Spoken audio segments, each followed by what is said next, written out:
Operation Delta in effect. Please enter your agent number now, followed by the hash key. You have to create culture. Don't watch TV. Don't read magazines. Don't even listen to NPR. Time comes when silence is betrayal. More for themselves and less for everybody else. But I'll tell you what they don't want. They don't want a population of citizens capable of critical thinking. They don't want well-informed, well-educated people capable of critical thinking. They're not interested in that. That doesn't help them. Think for yourself. Question authority.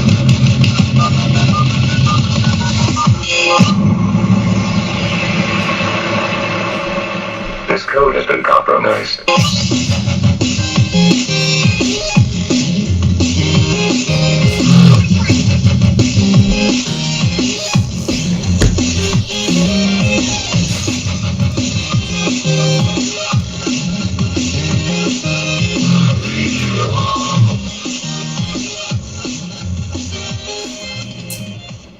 All right, welcome back, Truth Seeker. September 21st, 2022.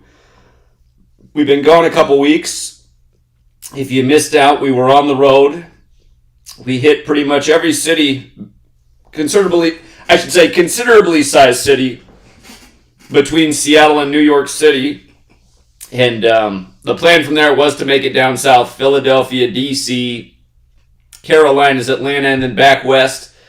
And the pause button did get pressed on the trip after New York and doing Yale and talking to the students about the secret societies at their university. But it will get continued, but it was a very good 2 weeks on the road. I think we planted a lot of seeds in the cities we went to.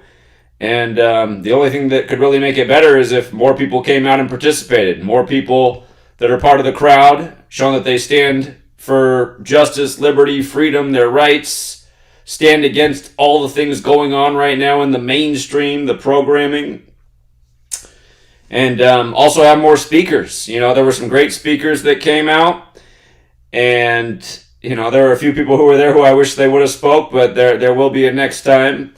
And if you missed all that coverage, you better check it out because a lot of people are getting strikes and their videos deleted from the events that we had. And that, you know, that's just signs of the time.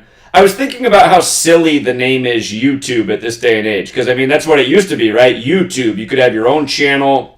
You could put your voice out there, your thoughts out there, your perspective out there. It was that way for about 7 years, from about 2005 to 2012. It was YouTube.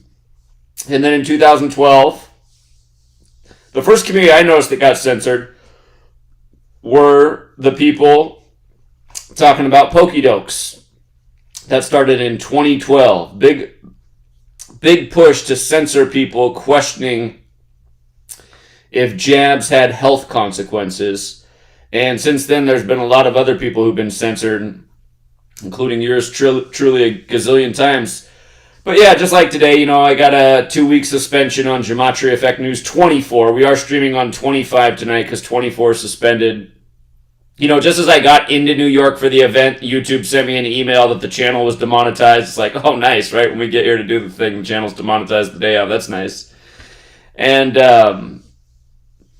you know, the night we're going to do TFR, that they strike the main channel and suspend it for 2 weeks, and it's for the presentation we gave in front of the bookstore in Manhattan. And if you missed that, there were a lot of people there that came and recorded and streamed. And if you participate in the live chat, you'll find out who those people are on the YouTube channel. But yeah, go see that content, go download that content before it's too late, because we know Google likes to flush everything down the memory hole. But yeah, for everybody who did not come out for this event to raise awareness about, you know, the lies of 9/11 and the ongoing agenda, you got to come out next year. And again, we got to use our rights and our liberties while we still have them, because every day you turn on the TV, there's people on the TV screen as if they were born in any place but America, championing the cause of ending the First and Second Amendment. And, you know, those people are usually also lobbying for other things that are within the world of freedom, but at the same time kind of crazy. So, anyhow, It was a very successful trip. One of the only downsides was miss the TFR episodes on Wednesday, but we are back tonight. And if you did miss that trip, you know, the man of mystery, Rambo, he was absolutely out there pounding pavement with us. He was one of the great speakers. And Rambo always continues to find things that I'm sure other people knew about him, but he just finds these things that most people don't know about that everyone should know about. And he gave a great speech on that right at the site at the World Trade Center on 9/11. It was a powerful day, and lots of room for improvement. And that's going to take more participation for us to get to where it needs to be. You know, if there were a few more hundred people there, the news was close by, but maybe we just weren't quite big enough of a group to make the news. And that's what we got to start doing, you guys. We got to get the truth on the television. Of course, when they put us on, they'll try to put us down. But again, just getting on that programming, getting on that screen gives us an opportunity for the chance to break the spell that so many are under. We got to create the they live moment, you know. And you know what? When I hit the play button again and we get back on this and we're down in Atlanta, I hope a lot of people show up in Atlanta and we create a big crowd and we go through CNN and we interrupt their broadcast. I really think that's something we need to do. A good act of public disobedience. You know, we're not coming violently, we're not creating damage, but we're going to interrupt your operations and we're going to try and create a message that gets out there that wakes people up to what's really going on, you know? Not every message on CNN should be sponsored by Pfizer. How about some sponsored by the people who are broadcast to? So anyhow, it was a great trip. It's nice that everywhere we go, the communities are very diverse. People come out strangers before, but they connect instantly. They're there for a common purpose. Conversations are started up. And you know, everywhere we went, nobody wanted to say goodbye. That was the one problem with the trip. There was no time to sleep because everybody wanted to stay out and hang out all night because it was nice to be around like-minded people and have good conversations that are hard to have. At this day and age, that's what we're trying to change about this world. It shouldn't be so hard to talk about the truth, but we know how it is.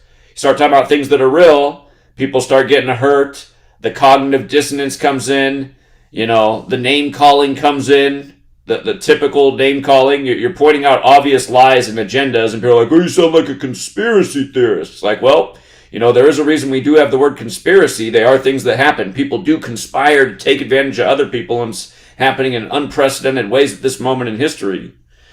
But yeah, that's where we've been. So if you wondered why we had replays the last 2 weeks, it's because we've been on the road. But hopefully won't miss another TFR for a while. There are definitely more road trips in store, but try not to miss the TFR episodes. Always love to do the TFR. And we are taking your calls tonight and make up for lost time.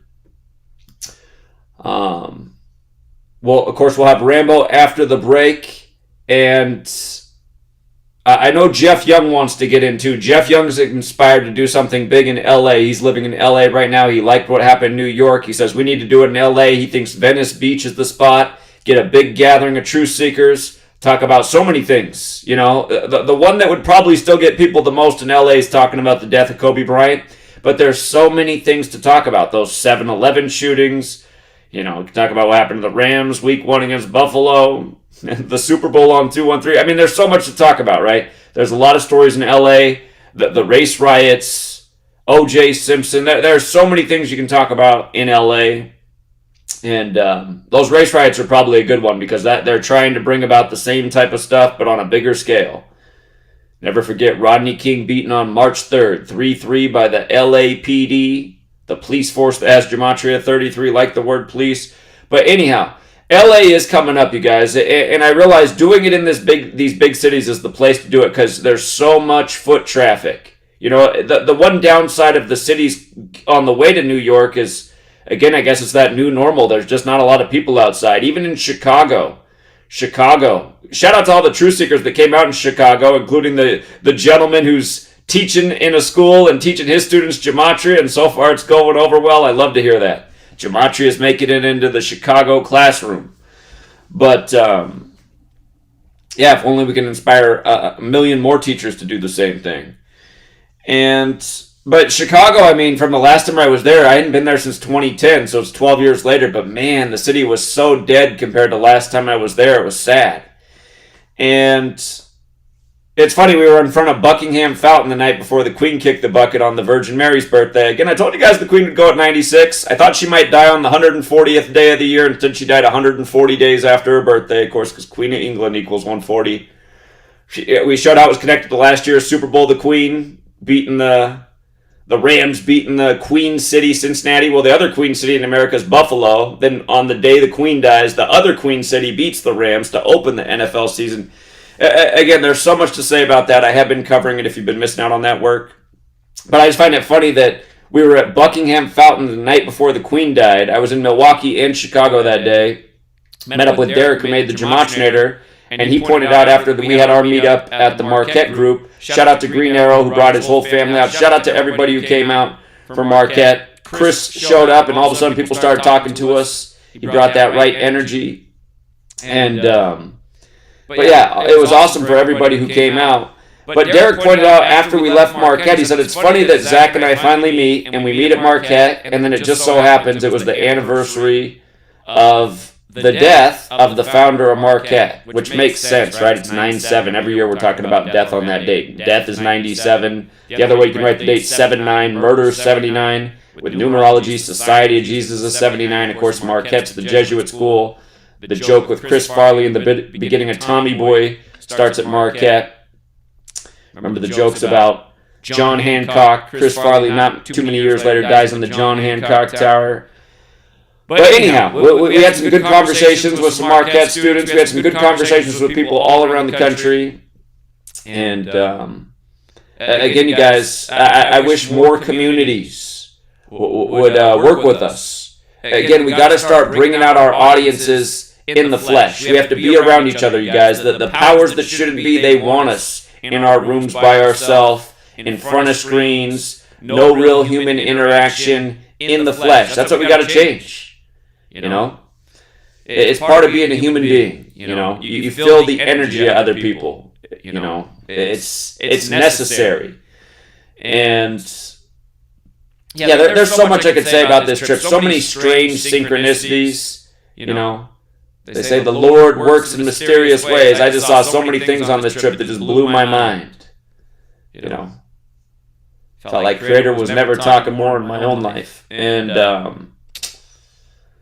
yeah, anyway, instead of going on and on and on, I do want to get some calls in here tonight because you guys have not had the airways open to you for a couple weeks.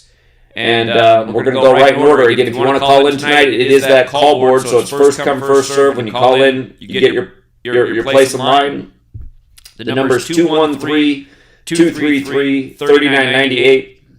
Again, 213-233-3998. And first caller up is 810. Again, if you guys keep your calls to one great thought, one great question, we'll get through all the callers tonight. But first up is 810. You're on.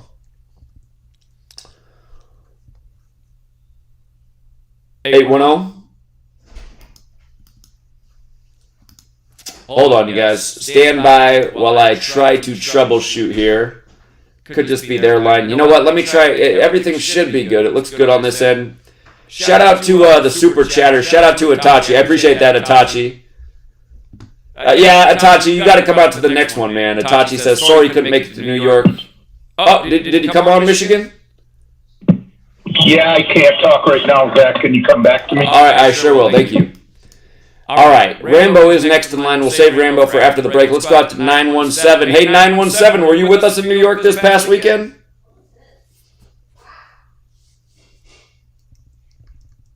(917) Well, we got some good listeners tonight. But let's see if we can find somebody who's up for a little conversation. 302, you're on 302. Hey, what's going on, Zach? How you doing, man? I'm doing great, man. It's good to hear your voice again, and it's good to see, that everyone's coming together, trying to build a community, trying to build a bigger movement. The energy is good, the vibes are good. I love what's going on, and I'm sorry I wasn't able to make it to New York City, but if you could ever reach it to North Carolina, I would be more than welcome, more than happy to come out and speak with you, whether if I get rid of it or not, because there's 2 new stations here in Raleigh that we could, stand out in front of. There's ABC News 11 in downtown Raleigh, and then there's WRAL next to NC State. So I know that I could, hit up some people who would probably want to come out with me to be a part of the movement and to shed some words. Well, I definitely do plan to come out there, so that's going to happen. And yeah, it should happen on this trip, but it's coming, so I look forward to it. Okay. All right, man.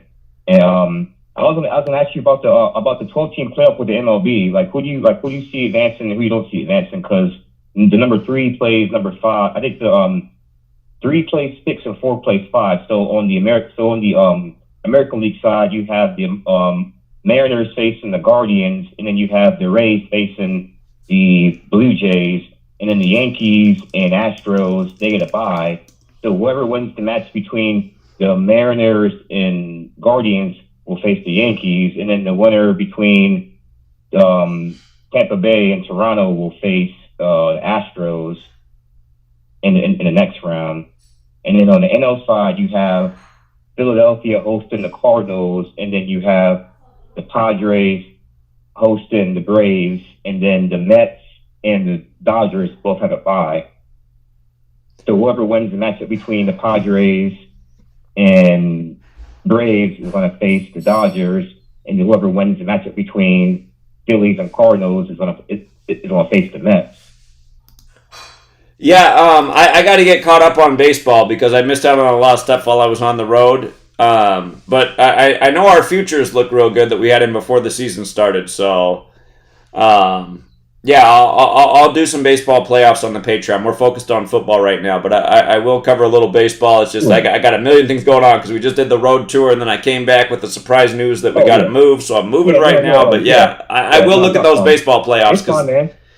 Yeah. Oh yeah, no worries, man. I've been doing pretty good. I've been doing pretty good since you've been on the road. Like we always can't depend on you to make the videos and do the work. Like you're the teacher, we're the students, so me the student, I have to take things into my own hands sometimes. Like whenever you're going on the road, you're busy, you always can't be there to make videos. So I've been doing pretty good with your NFL picks, and I've been doing pretty good with MLB lately. So yeah. I still appreciate everything. I appreciate everything that you do. All right. Well, hey, that's what I love to hear, that people just learned it and now they can apply it themselves and be successful. I mean, that's what it's all about. So good to hear that from you because you're a veteran of the community now. Yeah. So yeah, I'm pretty much up right now. I'm pretty much up $600 right now. From off of MLB, off of NFL and MLB games. Yeah, keep playing smart and you'll keep building, man. That's how it is with this knowledge. I mean, there's lots of people who've just been building more and more for years now. You learn this knowledge, it's undeniable the games are rigged. It's hard to win every game, but you can win a lot more than you lose if you're smart with the information. So exactly. Yeah. All right, brother. Well, I really appreciate it. It's always great to hear your voice, and I do look forward to getting out to your neck of the woods, and we'll pound some pavement together too, man. Thank you. You're welcome, man. All right. Have a good night. Keep it up. Thanks. Yeah, that's nice. $600 up. It's early in the season. Hold on. Sweet lady wants to come on camera. She's joking, but she needs me to open something. Let me see if I have any manpower left. What is this? Thank you. Okay. All right. That one was easy. All right, let's go out to 973. What's up, 973? 973, New Jersey. All right. Appreciate the call, 973. Must just be listening. All right, it's George. We haven't heard George for a minute. How you doing, George? Hello, Zach? Yeah, you're on, George. Oh, hi there. Well, welcome back. Thank you. I caught most of your videos, so that was a bit time-consuming, as I imagine. And thank you for all the posts on the road. So I'll be as quick as possible. Okay, this happened on September the 6th. Did you follow the death or read about the death of Elijah Fletcher, the teacher in Memphis, Tennessee? Oh, right. Connected to some billionaire somehow. Well, I'm not exactly sure. But as I said, her date was on the her death, or well, her wife's death date, assuming she was a real person. So, assuming she just did that and all that sort of stuff. But if you think about it, Elijah is a variation of Elizabeth. So do you think that could have been some predictive programming? 100%, because it was 9/6. We got the new prime minister that day, whose real name is Mary, and then the queen also had Mary in her name, and then she dies on the Virgin Mary's birthday at 96, 2 days after you get the new prime minister on 9/6, which was the anniversary of Diana being buried on 9/6. And again, we talked about the movie about the queen earlier this year and how many 96s they encoded and why we thought she'd kick the bucket at age 96. But yeah, no doubt all this stuff is connected, 100%. Okay, so to get some clarification. But as I said, Elijah is a variation of Elizabeth. Right. By Lisa. Now, as I said, we're assuming she was a real person. And if she were murdered, that is a tragedy. But it's just, okay, so I looked her up. She was born in some time, the person is known as Alicia Treasure. George, you got a really rough connection. I'm gonna put you on hold. I'm gonna come back to you after Rambo does his thing, so you can give us this. But just right now, it's all blurred. We can't really hear you. Okay. Well, I'll talk to you next. Okay, I'll come back to you. Thanks, George. Oh. All right, let's go out to 817. What's up, 817? Hey, Zach. How you doing?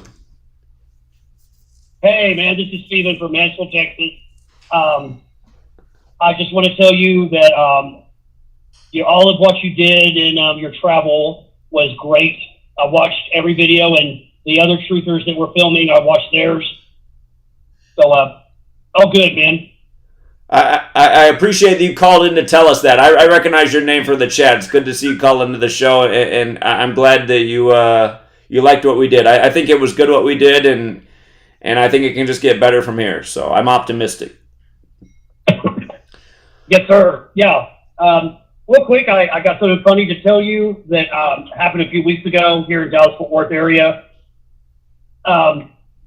They never gave this man's name a days later after it happened, but up in Plano, Texas, which if you write Plano and then TX, the abbreviation for Texas, Plano, Tex equals 33. Well, in Plano, Texas, a man was on his porch equals 33, and he was smoking a cigarette and blew up.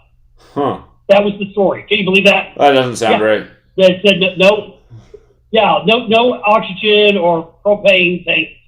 And so just, once again, news by the numbers. This was all freaking made up because they never did a follow-up. They never released the man's name. I looked on the internet for a follow-up story. So, when they don't give you a name in a news story, that's a red flag. Like if it's breaking news, then the next day they will, when they have more information. But the other one, real quick, a month ago or so, we had some wildfires out in West Texas, and this is what they said caused one of them. The sun's beams were so hot that it hit a trash. There was broken glass bottles, and the rays of the sun magnified off the broken glass bottles and turned paper and trash into fire, and that's what caused the wildfire. So trash equals 33, glass bottles equals 74, and glass bottle equals 33. So once again, they made that all up using Gematria, in my opinion. Sure. I'd encourage people to go back. The other year before the big fires in California on November 8th, you had the Masonic fire with those same numbers coded all over it. And I'd encourage people to go back and look at those things. So. Yeah. All right, Zachy. That's all I got. And I love you, bro. I'll talk to you next week. All right. You have a good one, man. Yeah, you have a good night. Thanks for the call. All right, let's go out to... hold on. I got to let him cut in line. Fresno, you'll be first up after Rambo, but I got to go out to this man because he came out for 9/11. What's up? What's up, New York? Hey, did I get you too early? He probably thought I'd go to him later. All right, I'll come back to him later. He didn't expect me to go to him this early, but it was good to finally meet that man. You guys all know his voice. So often he's calling from like the subway train. 559, you're on. Hey, Zach. How you doing? So I've been watching you for like, I don't know, probably a year now. Okay. And all the times you mentioned about the 201st Pope, and you're not the 201st Pope. Well, that too, but the first Jesuit Pope, and then the 201st Pope being from France. But I don't know if you've ever mentioned, because Pope Francis, he's from Argentina. Right. I don't know if you've ever mentioned Argentina's flag before. What is it about the flag you see? It's got the sun with the 32. Like it looks just like the Jesuit sun. Huh. I gotta look more carefully at that. Interesting. And the first Jesuit Pope. Oh yeah, you're right. That sun is similar. I gotta count up the rays on that. Huh. It's 32. Is it really? Wow. Yeah.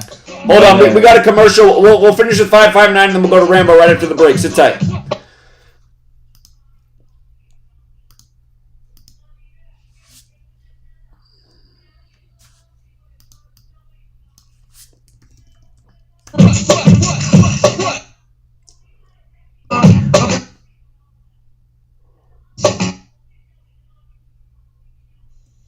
There are folks that you emulate. There are folks that you idolize. There are folks that you want to be, and you ask yourself constantly, how did they get there? Why are they there? Oh, they got so famous, and you see haters, and you're sometimes a hater, and you marvel at them. But recognize who was John Legend before John Legend. John Legend. Who was Barack before 2009? Barack. Right? He was still the same person, so to speak. So understand those people that you see that are up there just made a shift in their way of thinking about themselves that elevated them to the position that you see them in. Instead of idolizing or hating on someone or wondering how did they get there, start looking at yourself and say, I can be there. I'm here, but what do I have to change to be there? So who are you? Who are you? Who are you? Who are you? What thread was sewn to design the fabric? It's amazing how people have been raving about iAlife all over Facebook. They've been posting their testimonials just because they want to get the word out because it's worked so well for them. If you're not familiar with iAlife, it's a 99% pure CBD oil. But the secret is the synergy between the hemp and the ayahuasca vine, the non-psychoactive component of the ayahuasca tea. We recently received an email from a wife whose husband has Parkinson's. For the first time, he's been able to sleep through the entire night. Another customer reported that they're no longer using NSAIDs because their tennis elbow has been relieved with iAlife. The reports have been phenomenal and much more than we ever expected.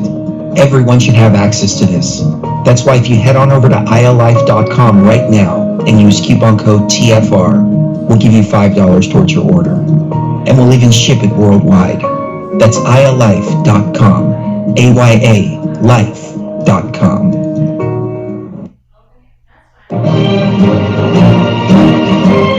Hi, I'm Sergeant Jim Ram, retired. In early 2012, I was facing a laundry list of chronic health conditions that my physician was telling me were incurable. I knew there had to be a better way, and I learned how I could reverse every one of my ailments with science-based, clinically verified medical nutrition. In just a few months, I was able to reverse high blood pressure, gastric reflux, sleep apnea, arthritis, degenerative disc disease, heart arrhythmia, AFib, and many more. And I've lost over 70 pounds and kept it off. Now I'm hosting a radio program that's dedicated to helping my listeners do the same. If you're sick and tired of being sick and tired, if you're sick of being used as an ATM by your doctor, then you'll want to tune into the Your DIY Health radio program here on Truth Frequency Radio every Thursday from 9 a.m. to 11 a.m. Eastern and 6 to 8 a.m. Pacific.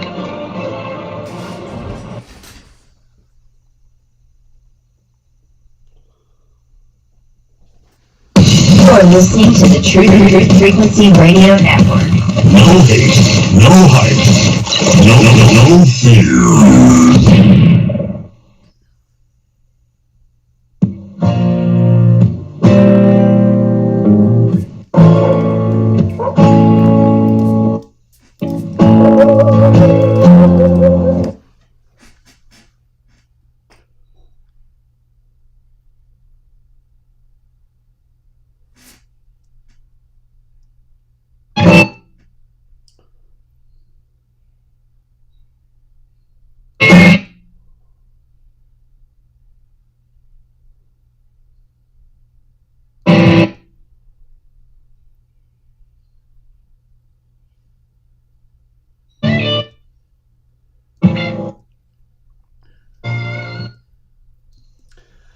All right, we're back, True Seeker. We got 2.5 hours left. It is Rambo's time to shine, but I'm going to put him on hold for just a second because with the last caller, he didn't quite get enough time to finish his thought.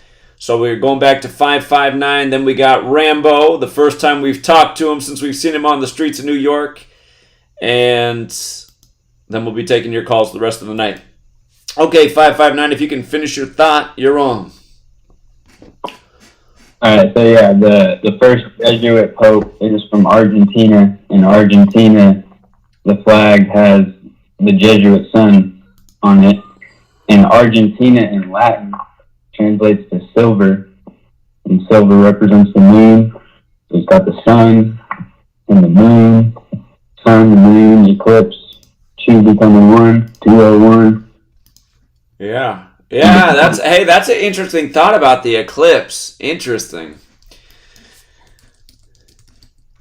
Yeah. Yeah. I mean, yeah. I'll remind people the Queen did just die on Pope Francis's 266th day of his age. 266. Again, he's the 266th Pope. When he spoke in D.C., it was the 266th day of the year. The Jesuit motto, Isus Hominum Salvator, 266. Again, she dies on the Virgin Mary's birthday. That's so important to the Catholic Church. Mary is the mother, is the moon, is the feminine. So, yeah, very, very interesting observation. I've been sleeping on that the whole time about Argentina's flag. That sun is very similar to the Jesuit flag, and I'll count the sun rays myself, but I'm taking your word for it. 32 sun rays again. What are the odds?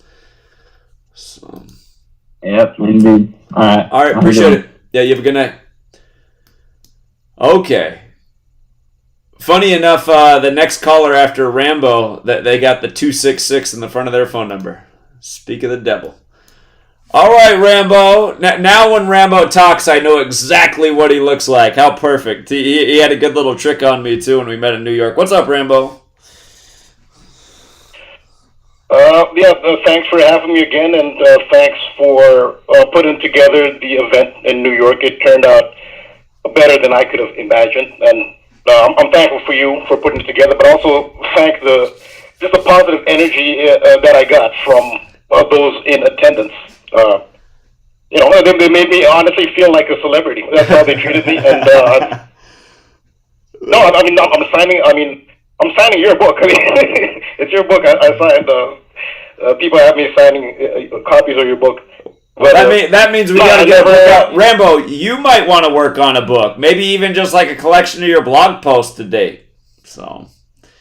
Yeah, absolutely. I mean, yeah. But no, I mean, I've never had an experience like that. I'm honest.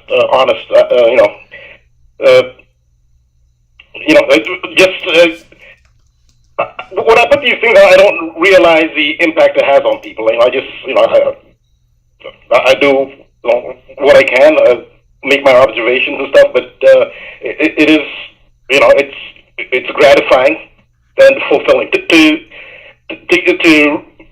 just to see the impact it has on people. And look, at the times I do question whether I should continue. It's pretty, yeah, I mean, it's intense. You lose some things, but the feedback I got from there, I think it's important. I do realize it is having an impact, but again, I've never had an experience like that. The closest I had to that was in high school when I ran the anchor leg in the 4x400. I made up a deficit. That was the last time I had anything remotely. So I just like to thank the audience again. I honestly felt like a celebrity, honestly. Very cool. And yeah, thanks to you for putting it together. Yeah. Well, thanks to you, Rambo. I mean, it was really all of us that made the event special. So, yeah, and your speech you gave there at the World Trade Center was awesome. And I guess the only thing I thought is, man, I wish it would go on even longer. But, yeah, what do you got for us tonight? What's on your mind tonight besides all that? I'll go back into what I was talking about, because now their graphics is about Beverly Eckert. Well, I feel in the truth community, her name should be more prominent in the truth community. Yeah. But I did a little organic decode on our meeting. I mean, some people may think that, I mean, given the significance of the Millennium Hilton and, as far as how it played into the 9/11 ritual, and its significance, to 2001, a Space Odyssey, that we made a plan to meet there. No, that's just the way it turned out. And so, just a little decode on the organic side of it. And so, I just did the name simple, just Zach Rambo. And it comes to 156 in the reverse ordinal. And we all know that the 156 prime number is 9/11. And that's the date we met and the date that, the event that we were focusing on. And so, also just to show the relevance of the Millennium Hilton, which Hilton doesn't own anymore, by the way, they sold it. It's now called, the Millennium Downtown New York. And to me, this reminds me of Wikipedia. You know how Wikipedia will put certain numbers up, they'll fit a specific ritual, it'll fit a code perfectly. Then after the event is over, they'll switch the numbers. So I kind of see a similar thing here with, so Hilton Hotel, I get the impression this thing was intended for that ritual, and now that the ritual's over, they don't need it anymore. So Hilton doesn't own it anymore. But 2001 A Space Odyssey did have a Hilton in there, so just establish that connection. It's connected to 2001 A Space Odyssey, and it's compared to the monolith in 2001 A Space Odyssey. The monolith has a gematria value of 110. So I took the distance from my birthday to your birthday. It's June 11th to July 21st, and it's 1 month, 10 days, like 110, like the gematria of monolith, which is where we met. We met outside the monolith for the first time. And from my birthday, June 11th to July 21st, there's also 5 weeks and 5 days. 55 is a big number for the Millennium Hilton. When I saw this, I mean, this is just organic. That's the number I've seen in my decodes regarding it's not the Millennium Hilton anymore, but that's what it's known as. We call it the monolith. So 55 is a big one. After 9/11, it reopened on 5/5, which is May 5th. Also, it is 55 stories high, and it's located on 55 Church Street. That's where we were, 55 Church Street. So 55 is heavily coded into it, and that's the difference between our birthday, 5 weeks, 5 days. Then, this isn't as, as not that much of a mind blower, but our birthdays are 40 days apart, and we're on the 40th parallel. And it also opened on June 10th, 1992, which is the eve of my birthday. So, yeah, so it's a significant location, I think, organically. So here's another, some people may have remembered this, because I brought this up a couple years ago or so, how you came up with the term Rambo's Corner for my section of GematriaEffectNews. You came up with that Rambo's Corner. Right. Derek came up with Gematrinator for his calculator. And they fit Rambo's Corner and Gematrinator in all 4 ciphers, Grand Slam. It's actually Derek who discovered that one. So, yeah, so that's for the organic, a little organic gematria. But I also, several people asked me about the oculus and what does it look like. More than one person asked that. And I said it looks like a stegosaurus. And I know to a lot of people, it doesn't, even if people are familiar with it, that's not the first thing that would strike you. But part of the reason, from ground level, it doesn't really look that way, but I've just seen from the further, wider views, it looks like the double crest you see on the back of the Stegosaurus dinosaur. So I just showed a picture of a Stegosaurus and why I see the similarity, especially when it's in a skeletal form as well. So I'll say who designed the oculus. He's a Spanish, a very world-renowned architect. His name is Santiago Calatrava. So I did the gematria on Santiago Calatrava, and it happens to match Stegosaurus at 165. So I don't know, you can make it out what you want. Maybe some kind of reptilian inference there, but his name does happen to match Stegosaurus. So what are the odds of that? And just a popular culture example of Stegosaurus from the movie series The Land Before Time. There's a popular character who's a baby, the Stegosaurus, named Spike, and that name Spike is interesting because when you look at the oculus, that's what you think, it's spikes. So yeah, so that's just because I brought up the oculus. I know to many people I could understand why they don't really see a Stegosaurus, but yeah, that's it. And gematria suggests that there's a connection. So. Right, so I'll go to what I did address on 9/11, which I would have hoped it would be more publicized. But it's actually become more relevant this year. So this is about Beverly Eckert. She had become the face of the challenge to the 9/11 official narrative. And in fact, initially, the government was not going to do believe it or not, they were not going to do a report or a commission. You know how after these big events you have this commission no, they weren't going to do one. And it was primarily her and other leaders who had lost loved ones in the event. They had a lot of publicity because, they had the sympathy of the country and the world. So that gave them a platform and some clout. You couldn't dismiss them. And so she was very influential in forcing them to actually have a commission. So they had the 9/11 report, which even she said was ridiculous. It was, the rules they had for the 9/11 report, I think you couldn't, I think Dick Cheney was interviewed and they said that whoever interviewing him could not have any recording equipment. They couldn't take notes. And the content of the meeting could not be disclosed. So what's the point? So of course she was not impressed with the findings of the 9/11 committee. So she continued to press on as an activist. This is after 2001. And what ended up happening was that she ended up dying in a plane crash in 2009. And so there's a lot of symbolism there.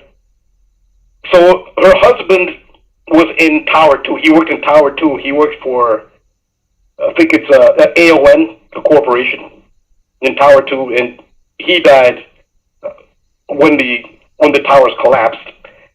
And she became an activist, for her husband's death because, now she didn't.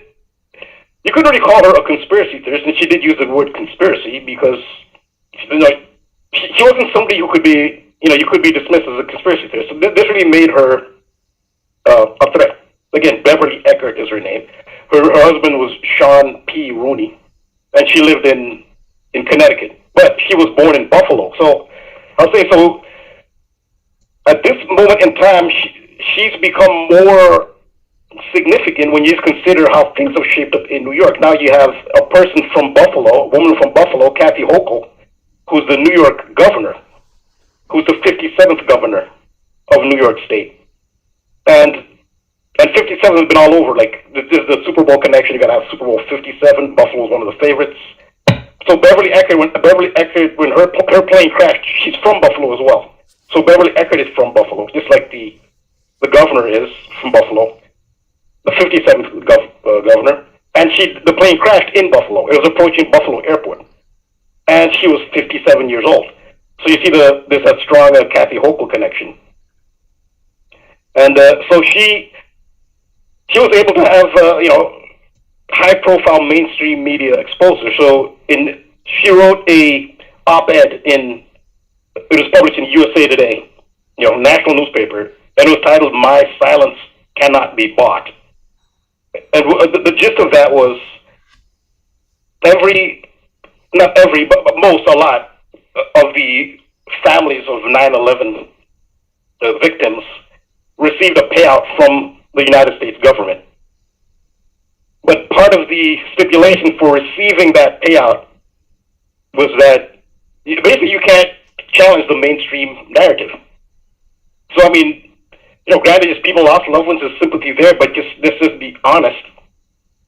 The money came with strings attached, and it told them, basically, you do not challenge the official story regardless of what you think of it. I'm sure a lot of them, probably most of them, don't buy the official story, but I don't know. Very few actually rejected the money, but that's what she did. The average payout was $1.8 million. So some families got less, some families got more. And so she decided she would not take the payment because she's not going to sign off on not challenging the official narrative. She decided she's going to challenge the official narrative. So you can see why she became a thorn in the side. And also she did go to a Jesuit high school. If you look at her bio, she did go to a Jesuit high school. So she does have a connection there. But nonetheless, she's a person of integrity. She stood for truth, and she was never an activist before this either. So this is something she was thrust into. She didn't have a background in that, and she also took on other issues like the war. I guess she found her voice and started talking about other issues. She was anti-war, and if you see the official websites of the 9/11 victims' families, I mean, they're there on 9/11. The area was cordoned off, but they have their official website and 9/11 families. They're not just talking about.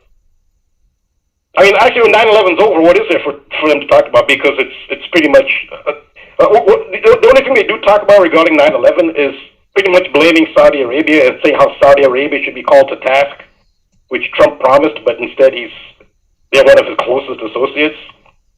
So they're focused on 9/11 families now. If they do talk about 9/11, it's in regards to Saudi Arabia being held accountable. But then you'll also see them with the Ukrainian flag motifs on their website. So now they're being used by the State Department to support, the Ukraine efforts. So this goes beyond 9/11. I'm just being honest about them. So this is what happens when you sign off. And they're also doing some gun control as well.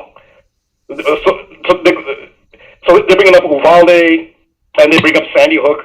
These are 9/11 families. These issues have nothing to do with 9/11, but this is what they're being used for, and that's just being honest.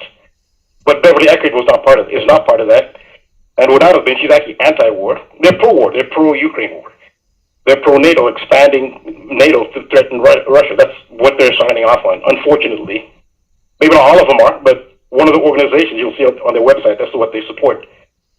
So this is part of her op-ed from USA Today, which I read it. So I mean, not everyone saw that video, which I read it when we were at on the street in New York City. So this isn't the whole thing, but it's an excerpt. It's published in USA Today. My silence cannot be bought. She says, I've chosen to go to court rather than accept a payoff from the 9/11 Victims Compensation Fund. By suing, I forfeited the $1.8 million average award for a death claim I could have collected under the fund. Nor do I have any illusions about winning money in my suit. So she did her own lawsuit, but she was being realistic. She's probably not going to win it. She knew what she's up against, but she said, so what I do know is I owe it to my husband, whose death I believe could have been avoided, to see that all of those responsible are held accountable.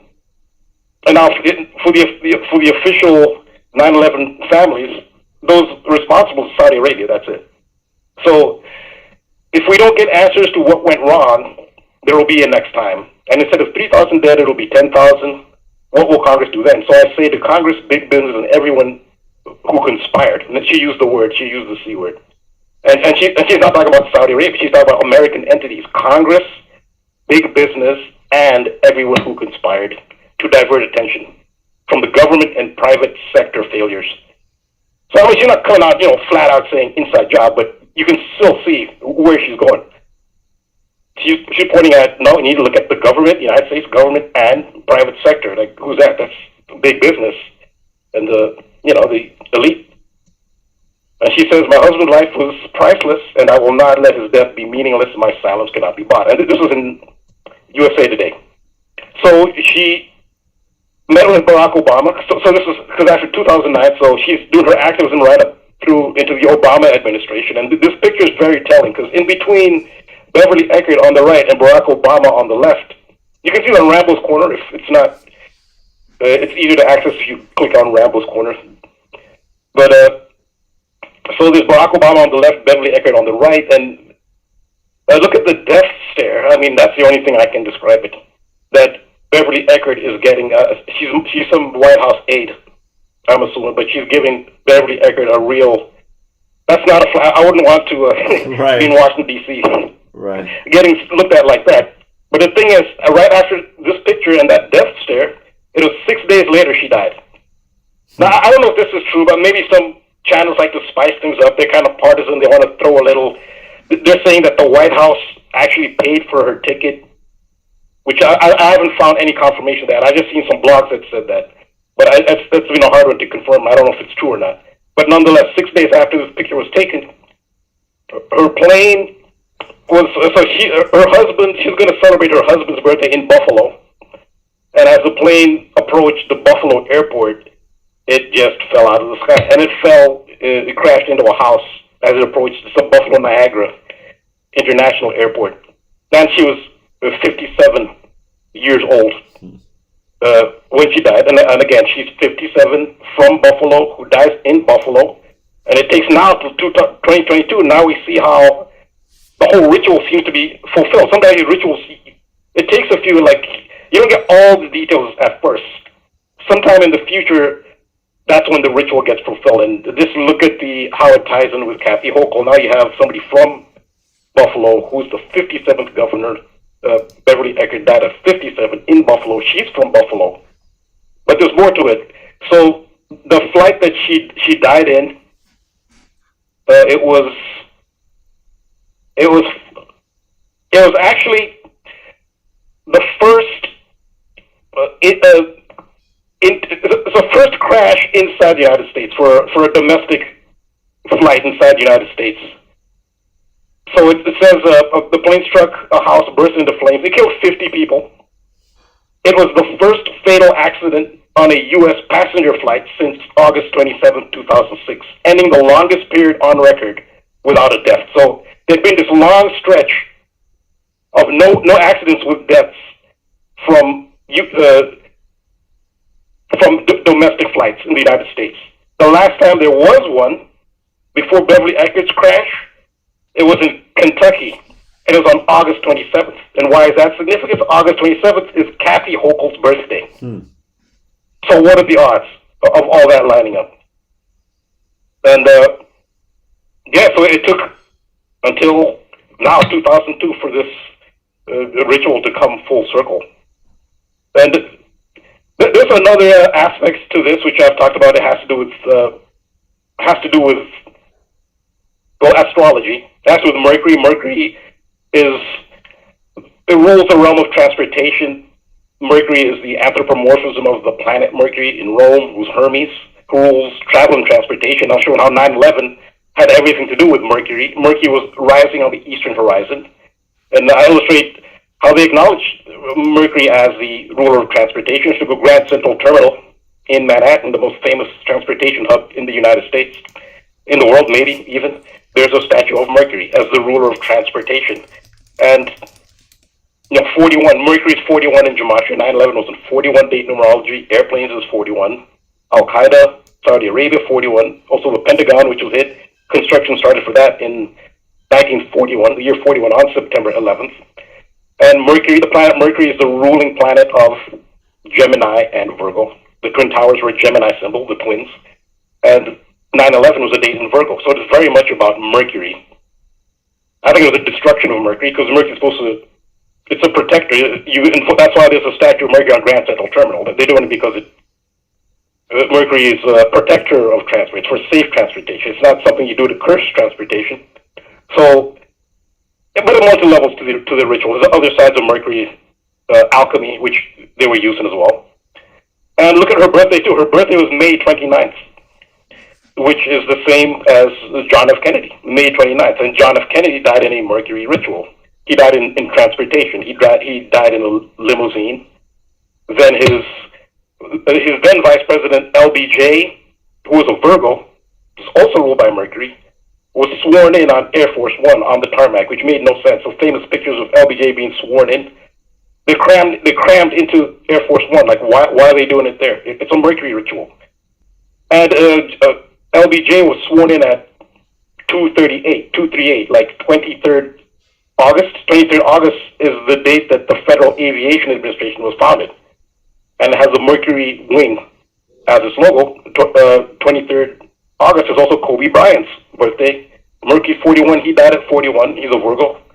Mercury. So this is consistently how you'll see Mercury invoked in narratives that involve transportation. And so she dies. She's a Gemini with JFK's birthday as well, who dies in a form of transportation. And also think about this, unless there are people who think it was an accident and all these things line up by coincidence. 50 people died in that plane. There really was, the other 49 really no threat at all. But I guess that's how these things happen. If other 49 people just happen to be at the wrong place at the wrong time, then I guess that's the way it works. But she was the one who was the threat, and 49 other people just happened to be, like I said, in the wrong place at the wrong time. So yeah, so 57 is big. Gemini is 57. Sean P. Rooney, that's the name of her husband, 57. So Mercury is the messenger. And so that's pretty much what she was. She was a messenger. So this ritual was like killing the messenger. Quick commercial break. We'll be right back, everybody.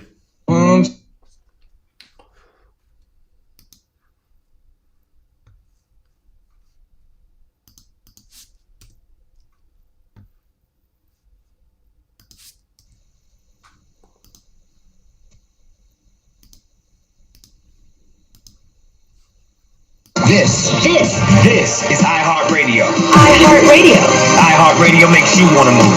When you have a great melody, a song just right. Ever. Instantly connected. I love it when the beat goes. Did you know you can listen to Truth Frequency Radio on iHeartRadio? Just download the app to your smartphone or smart TV and get the best of TFR wherever you are. iHeartRadio.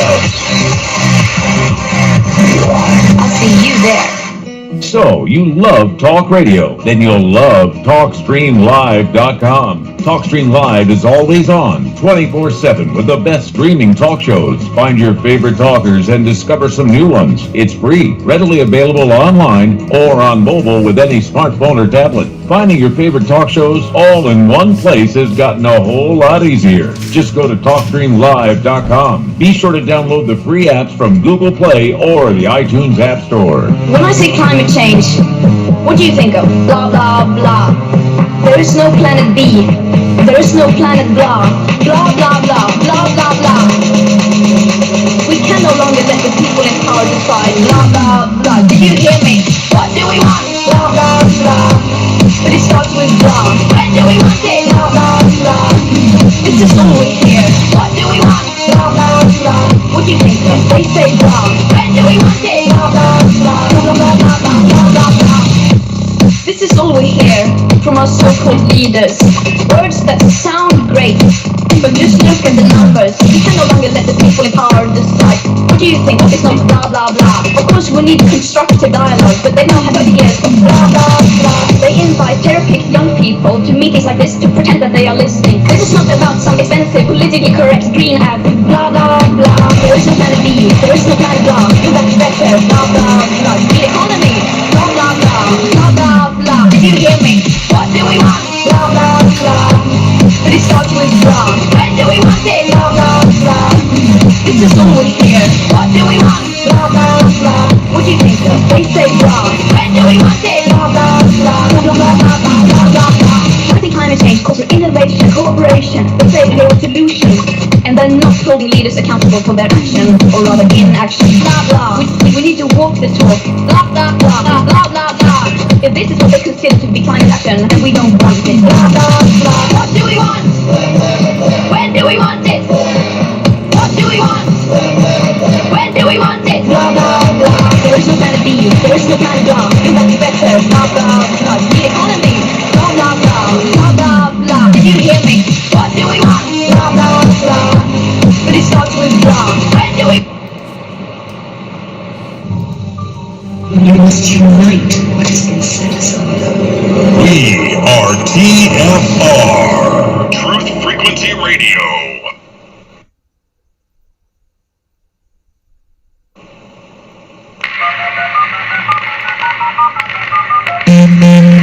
Condition range. Condition range. Situation data in effect. Please enter your agent number now, followed by the hash key.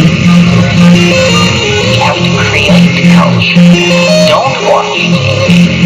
Don't read magazines. Don't even listen to NPR. Time comes when silence is betrayed.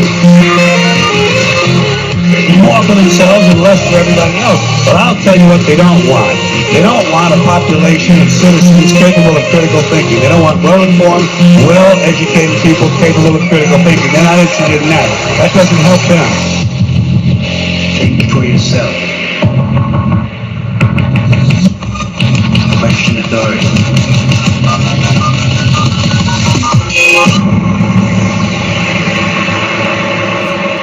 This code has been compromised.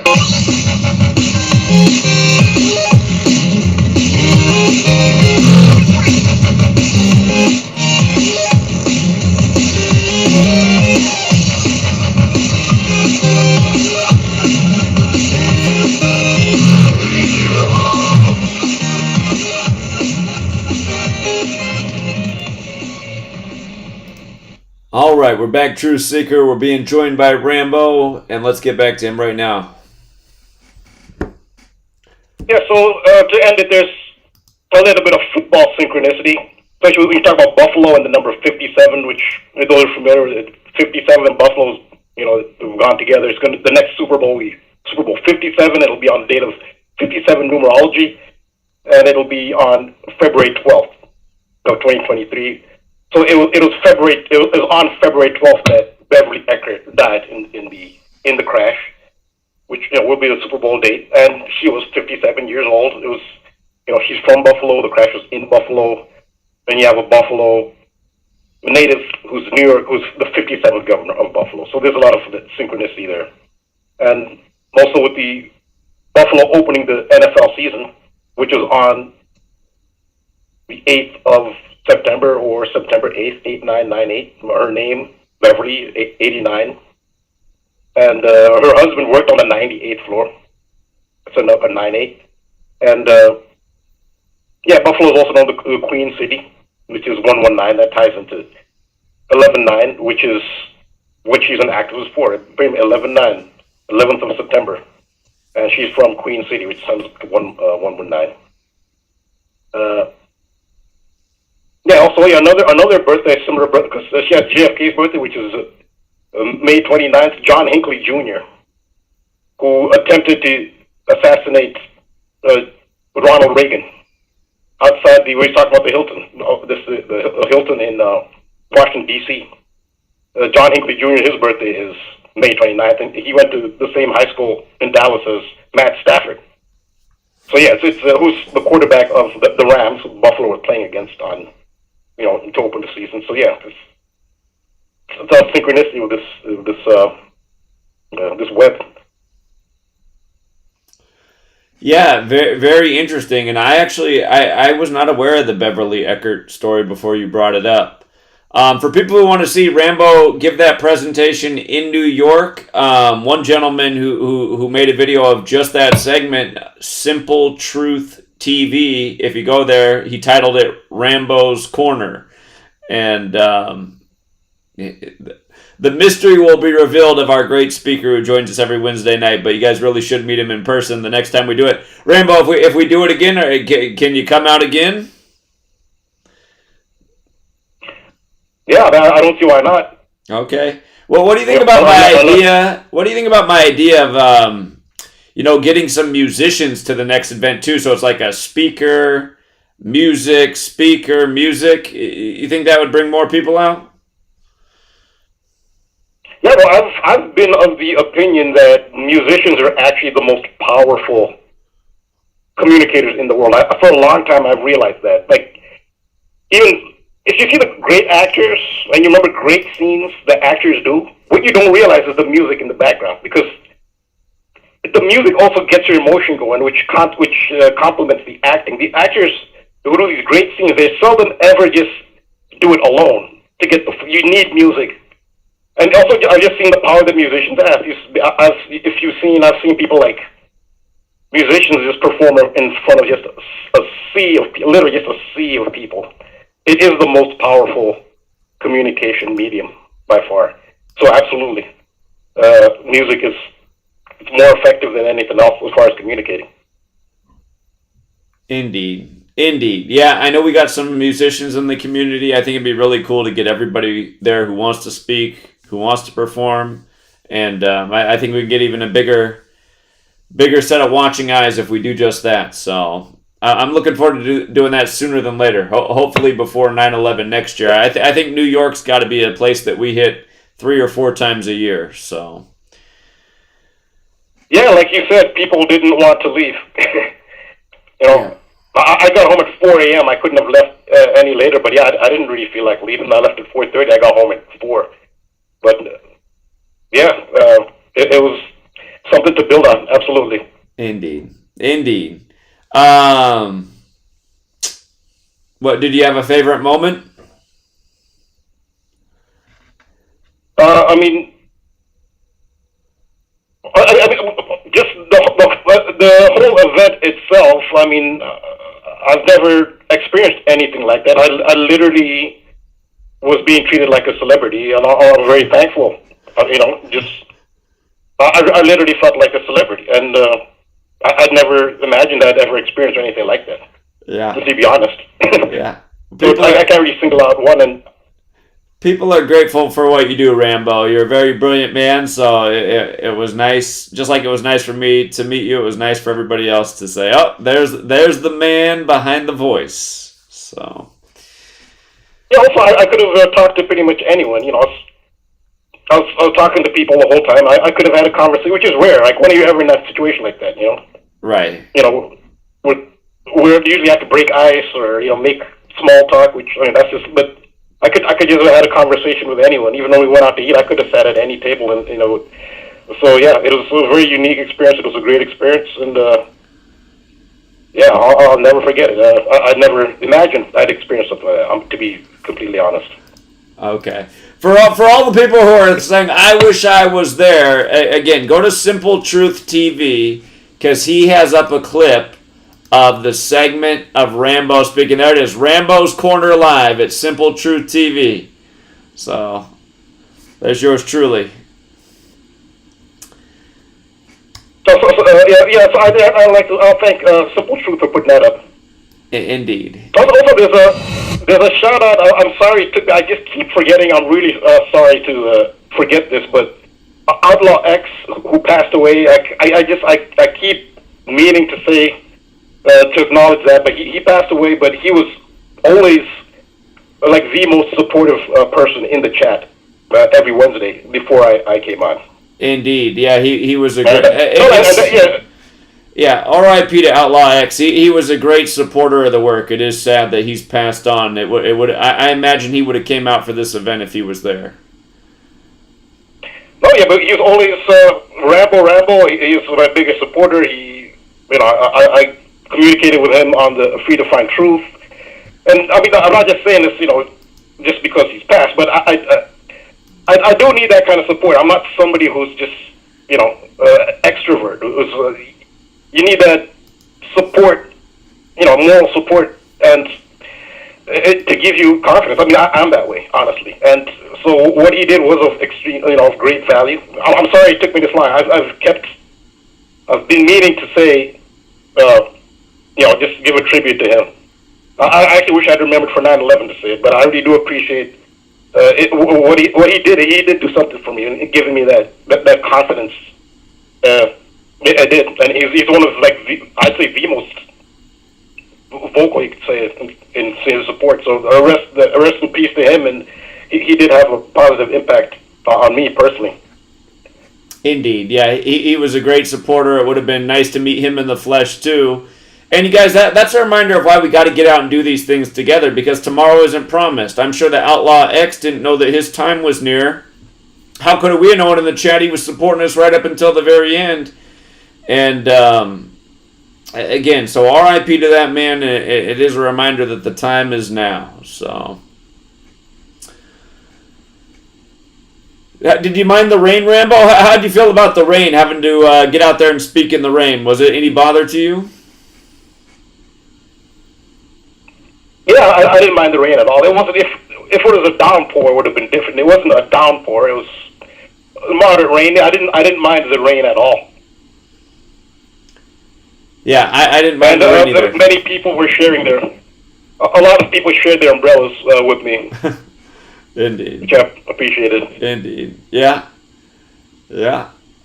All right, Rambo. Well, you were awesome, and it was so great to meet you. And yeah, we did. If I would have had to guess a place to meet, again, when I first got to New York and came out of the Oculus and saw the World Trade Center, the first thing I saw was the building that looks just like it's from 2001: Space Odyssey. So I said, that's exactly what Rambo's always talking about right there. So how fitting we ended up meeting there.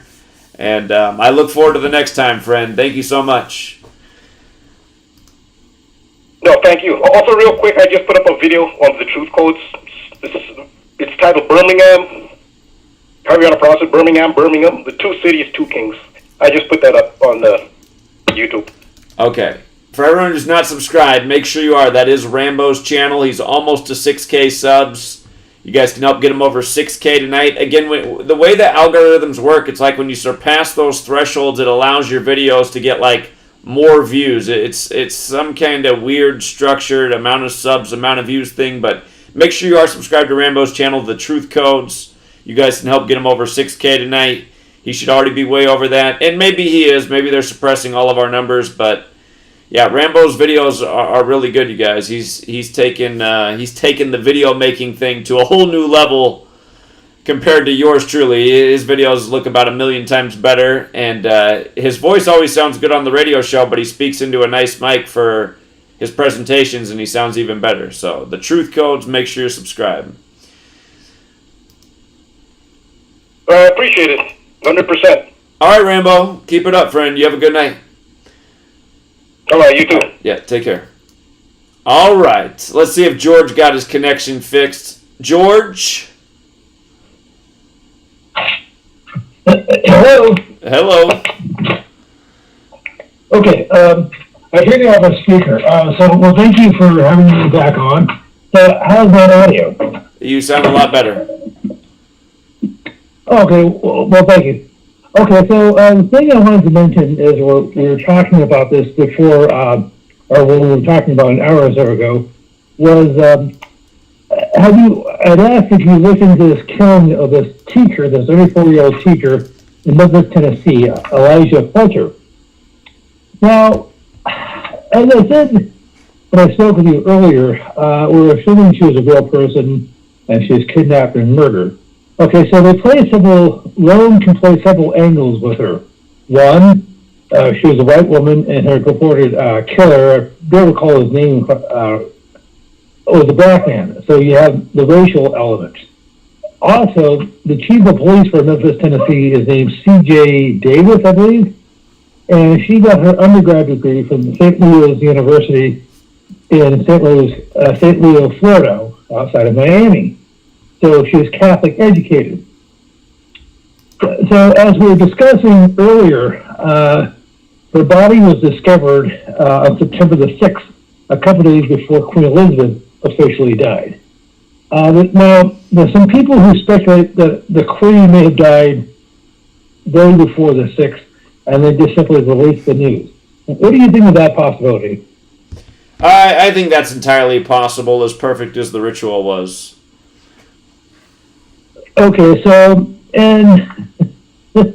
how many of these prominent deaths, these monarchs, these politicians, these actors, they die long before they say they do, and they just simply don't release the death date, and so they can sync it up with some sort of ritual?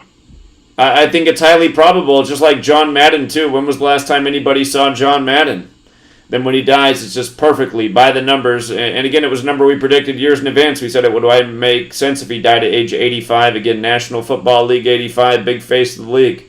Biggest selling video game of all time about football in his name. So. Okay, and Madden, I haven't looked in his background, but I do know he went to a Catholic school, I believe, somewhere in Minnesota. So that is how he got his ticket to fame. And if I can just mention one other thing, regarding this teacher who was supposed to have died, Elijah Fletcher. Now, probably the most famous Elijah was a fictional one, Elijah Doolittle from Pygmalion, George Bernard Shaw's play, which was made into a musical and a film. So that was sort of an homage. So do you think they're, mocking us by choosing this woman with this name? Very possibly. Oh, okay. So you said you wanted your callers to make 1 point. Can I just make one more? Okay. Okay, George, one more. Okay. So I understand with the whole Jesuit theater with Donald Trump, it's like a never-ending soap opera. But the latest thing is I guess there's a special master. And I've never even heard that term prior to a couple of weeks ago. Well, apparently the fellow who got that position is named Raymond Drury. I haven't been keeping up with your video since you got back, but have you talked about him?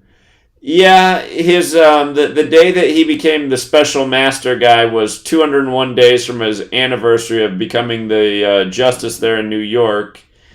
And there's a few other things we mentioned, but his name has the same gematria as Roman Catholic. His name's just like Antonin Scalia's, which is part of Trump's legacy because Trump replaced Scalia with Neil McGill Gorsuch. And what did you notice? Well, okay, I'm not sure if you pointed this out, but Deary got his undergrad degree from Fairfield University in Connecticut, so you were in that general neighborhood. He also got his law degree, I believe, from St. John's University. And his birthday was it June the 4th, 1944? Okay. Okay, so I'm sure that there has to be some significance. So could I just ask you a general question, Zach?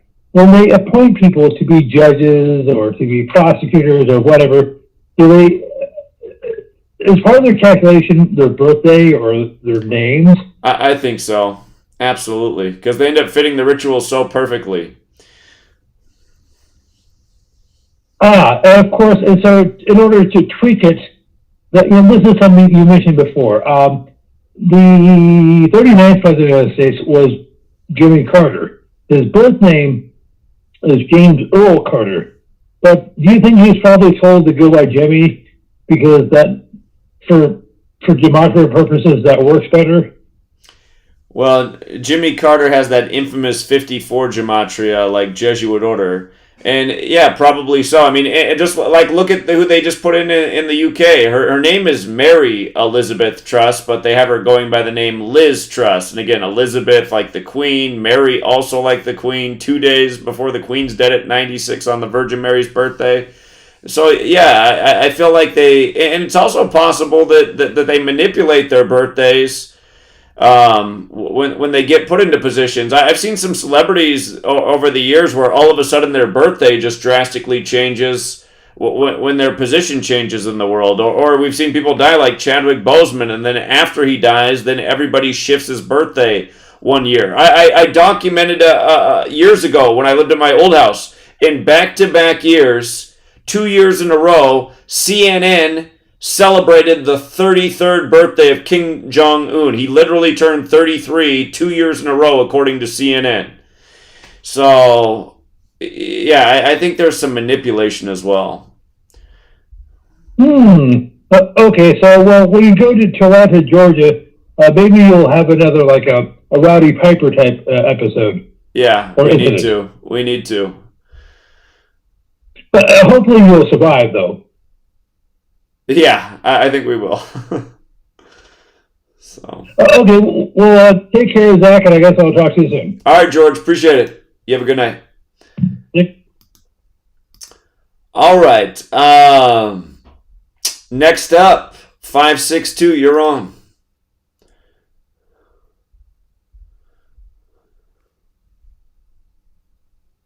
Five, 6, 2. All right, I think just listening tonight. Let's go out to Bellevue, Washington, 425. Hey, good evening, Zach. Hello. Hello. Yeah, you got the floor.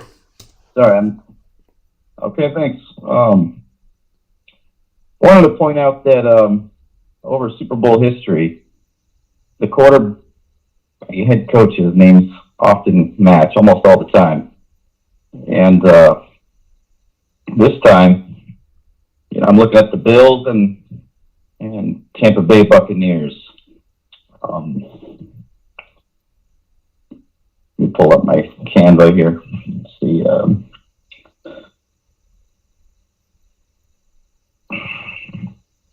So back in the 90s, when the Bills lost 4 Super Bowls in a row, their quarterback was Jim Kelly, and their head coach was Marv Levy. And now the current Bills have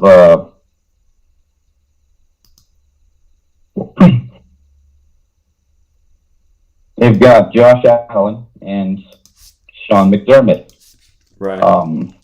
The terms James E. Kelly, Jim Kelly's real name, James E. Kelly, matches in all ciphers with Joshua Allen. Interesting. I believe he's going to turn 63 years old soon, too, and it's the Bills' 63rd season. Yeah, on Valentine's Day, he'll turn 63, so 2 days after the Super Bowl. Well, in reverse full reduction, it's a match of 62. Okay. Queen 62. Queen Okay, City. then you move over to Sean McDermott. Sean M. McDermott has a 3-cipher match with Marv Daniel Levy. So I feel like if they're not going this year, they might be going at some point here in the future. So another interesting thing, let me double check that real fast because I don't want to get it wrong, but yeah. So Jim Kelly's middle name is Edward, and I think Joshua Allen's middle name is Patrick. So like Thomas Edward Patrick Brady, you know. Let me double check that. Yeah. Well, again, while you're checking it, just so people remember, again, we've been talking about the Buffalo Bills all offseason. I went out to Buffalo earlier this year to show how that mass shooting was perfectly coordinated with the NFL season, and specifically also the city of Los Angeles, and we talked about why the Bills would beat LA the opening week as they did. We talked about why the Bills would cover the spread and win their game against the Titans this week as they did. Again, you learn this knowledge, you can really get ahead of the curve, especially in sports. But okay, your observation? Yeah, so Josh Allen's middle name is Patrick. Jim Kelly's middle name is Edward. So just like Tom Brady's middle names are Edward Patrick. Right? Yeah, you're right. Huh. So I wonder if that's going to be the matchup, Tampa Bay versus Buffalo. But I originally thought it would be Denver, Buffalo, or Denver and Tampa Bay. Brady did have 212 passing yards per the box score in Week 1, like the Super Bowl day, 212. So keep an eye on that. Yeah, I've got money down already on that. I have money on Denver because that's what I originally thought, but now I'm thinking maybe the Bills. But I feel like the media's hyping them so hard that it's like, okay, they'll probably lose in the championship game or something, some mocking or something. But I do feel like this current Buffalo Bill tandem will eventually be in the Super Bowl. So something to think about, if the Super Bowl did end up being the Bucks and the Bills with dollar bills on everybody's mind with everything going on with the economy, the Monday night game, they had a doubleheader for Monday Night Football in Week 2, and I'm pretty sure the reason they waited for Week 2 is because it was the day leaving 103 days left in the year. Again, this is the 103rd NFL season. The Buffalo top shooting, they said 10 dead, 3 injured, kind of like the O.J. Simpson trial date, 10-3. Again, that store opened on O.J.'s birthday. He was the longtime Buffalo Bill. For people who don't know, O.J. Simpson finished college as a football star, started in Hollywood, took a year off, and then also went to the NFL. So O.J.'s been movie star athlete the whole time. And a big part of our history, I mean, O.J. Simpson, the trial of the century, the ongoing narratives with O.J. But yeah, they say those Monday night games for the day leaving 103 days left in the year. And we liked, for Sunday Night Football and the 2 Monday Night Football games, we liked the home teams to win all 3 because we saw home teams' records would become 5-2 if that happened, with the final game being Philadelphia over Minnesota, who beat Brady in Super Bowl 52 in Minnesota. Again, home teams become 5-2 as the Eagles beat Minnesota. But again, just the fact that both of those games were on the same night, you got the Bills, who are the favorites to be in the Super Bowl, and then you have the Eagles, who were the last team to beat Tom Brady in a Super Bowl. So there's something to think about with what they did with that Monday night game. Absolutely. I mean, they're just throwing out the riddles. We're getting better every year at learning all the riddles, so we can almost pinpoint it exactly what they want to do. But sometimes we're wrong. But I'll tell you what, going back to OJ, you know, when you pull this up, and I posted this on Mighty Networks, and I want to give Charmed One a shout out. She's doing a great job of taking care of that platform, doing a great job of keeping us everything going.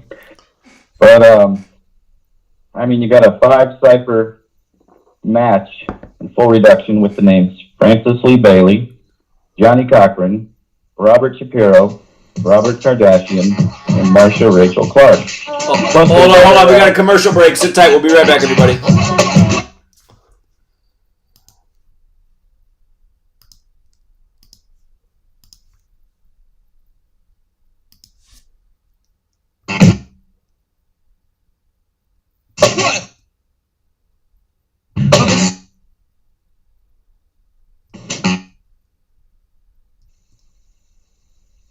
It's not okay for you to be a weak loser. It's not okay. And the reason it's not okay is because you could be way more than that.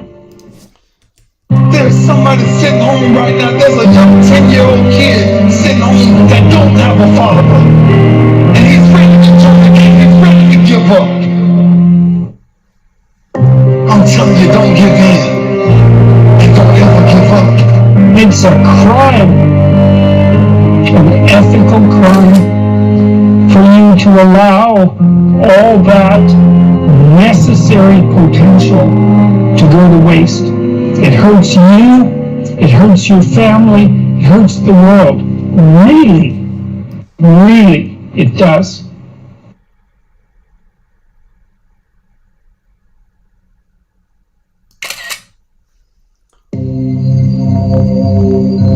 Discover the extraordinary powers of intuitive healing with pain transmutation, a method of holistic healing for the human soul, body, mind, and emotions. If you are looking for answers and a deep understanding of how to help yourself and the people around you to live a happier, healthier life, this is the right place for you. Learn how to read your soul's history in the Akashic Records. Remove negative energy attachments from your astral body, and start the process of inner and outer pain transmutation. Join Pain Transmutation Community to get started on the path of intuitive healing. Change your energetic state, manifest new and exciting experiences, re-energize your life, and build inspiring connections with others in our community.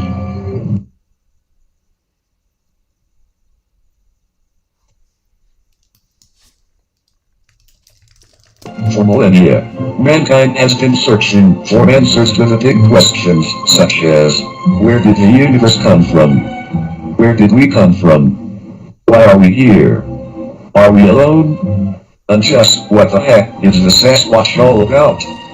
I can't promise you answers, and neither can the Woo Crew, but they invite you to join them Friday night at 7 p.m. Eastern, midnight in the UK, for Freaky Friday, exclusively on Truth Frequency Radio. Spirituality, multiverse, quantum mechanics, the occult, and so much conspiracy analysis that it will make your mind melt. Take my word for it. Freaky Friday. It's more than a show. It's a way of life. I am Stephen Hawking, and I am proud to be a Wookiee.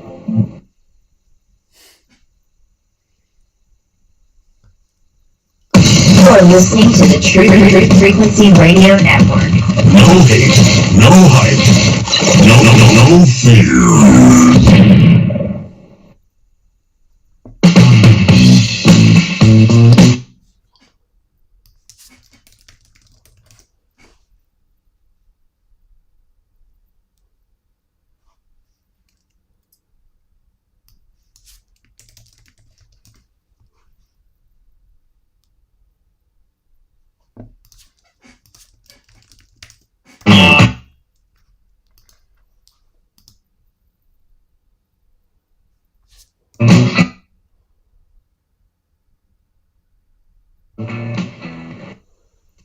All right, we're back, True Seeker. We're taking your calls the rest of the way. The last caller got interrupted, so let's get him back to finish his thoughts. And, all right, you're back, friend. All right, Thomas E.P. Brady sums to 57 in full reduction.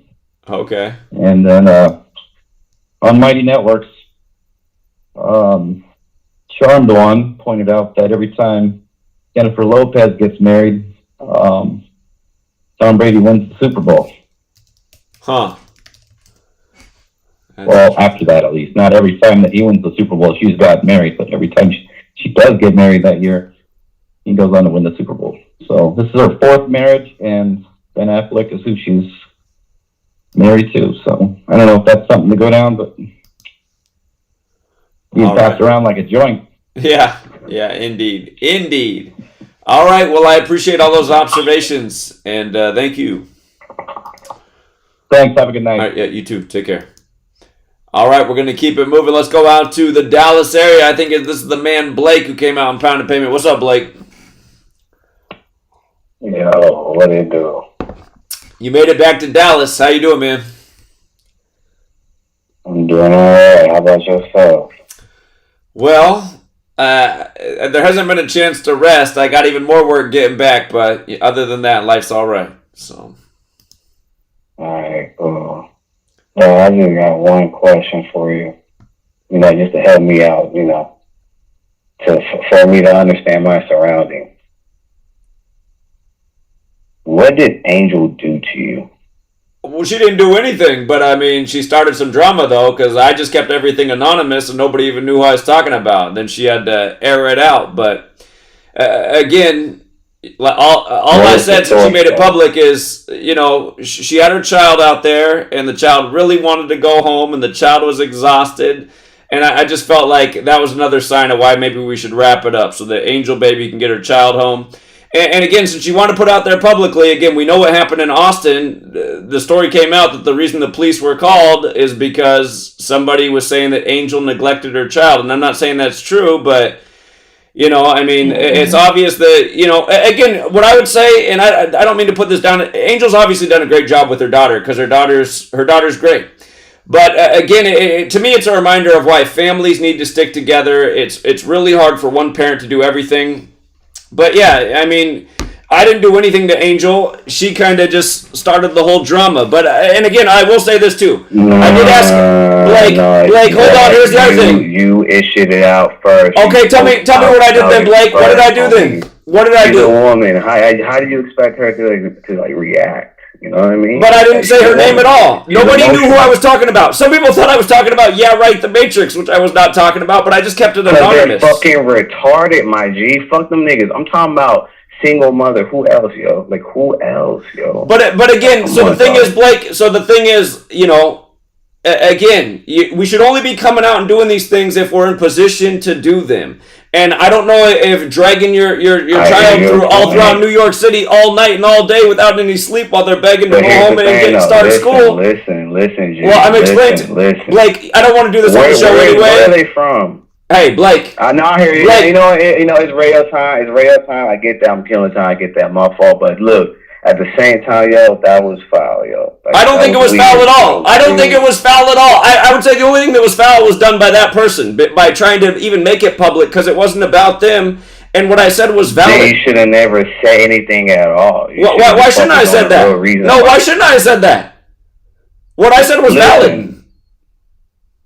No, again, but also, you don't need to speak on a woman and, like, her child and then use them as an excuse when, like, everybody really know what's really going on, homie. Like, everybody hearing. So Blake, Blake, Angel can call in and speak for herself, but I mean, again, we saw it. Honestly, her daughter's falling asleep at the table, and the daughter's getting scolded. She's done. All right, I don't want to do this anyway, Blake. Hey, Blake, good luck with Angel, buddy. Have a good one, man.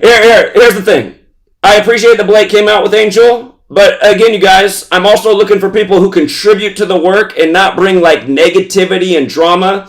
And the other thing is Angel, she put the biggest thing in negativity on this before it even happened. And everything that she said would happen in New York was false, and we proved it false. She said, we're going to have to be on all our P's and Q's. We can't get away with the megaphone. We can't be loud. The NYPD will shut us down, arrest us. There was nothing like that. We were as loud as we wanted to. We confronted the NYPD, the Port Authority, everybody. None of that negativity happened. And we didn't need that energy before we went out there either. So I got to evaluate things. Angel, I appreciate what she's trying to do, but she caused a conflict that had to do with her child in Austin. And in New York, it wasn't pretty, man. Her child is begging to go home, saying, Mom, I'm getting 2 weeks behind school. We got to go home. I'm tired, Mom. Can we go home and sleep, Mom? I mean, and then, you know, for the daughter to be getting scolded in front of everybody else, it was one of the only things that I didn't feel right about the trip. And I personally asked Angel before we went there maybe not to come because she put all that negative energy in before we even got there. And again, nobody knew who I was talking about until Angel did that. And don't call and say it's an excuse. No, I saw that as a sign from the universe for another reason to end the trip. You know? So, yeah, no, and I don't appreciate what Angel did. If Angel wants to pay me back for everything, she has a lot more money to send my way. And the other thing is, you know, when she came out to Buffalo, I didn't know she was coming out. She came in the middle of the night. It created so the first night I didn't get any sleep. You know, made a generous contribution to make everything very affordable for Angel. I still remember the first day that I was going to go out and pound pavement. Angel said she's going to be out in 5 minutes. I'm sitting in the lobby of the hotel waiting for an hour while she says 5 minutes. I mean, I don't want to put all this out there, but I don't need people like that to come help me. People that are wasting my time, adding on to expenses, and not really bringing anything to the table other than standing around and holding the camera. I can hold the camera myself. And when somebody comes and grabs the camera from me and goes 10 yards away and then hardly anything gets picked up on the camera, that's not really helping out either. So I didn't want to make that about tonight. But again, you guys, we do need more bodies there, but we don't need people who really want to be there, but maybe also need someone to take care of their child, but they can't afford that. So again, this is where I'm coming from. And I'll always say things the way I think they are. And, you know, so anyhow, let's go out to the man from New York who also came out and pounded pavement with us, and it was great to put a face to this voice. What's up, man? Hey, what's up, Zach? How you doing? Can you come back to me after 11? Let me see. All right, so after about 20 minutes. All right, for the last hour, I'll be there. Okay. All right, yeah, take care. Yeah, again, you guys,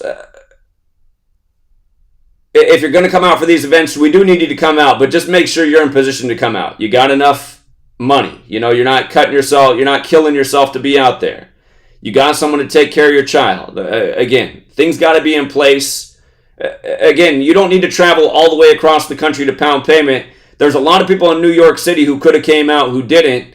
And again, next time New York, we need more of the locals there. There were a lot of people who traveled to be there. There were a good amount of people who came out from New York and surrounding cities. But I know there's a lot more people in New York who follow this work who could have been out there because I shipped a lot of books to New York City. There were more books shipped to New York City than there were people who came out.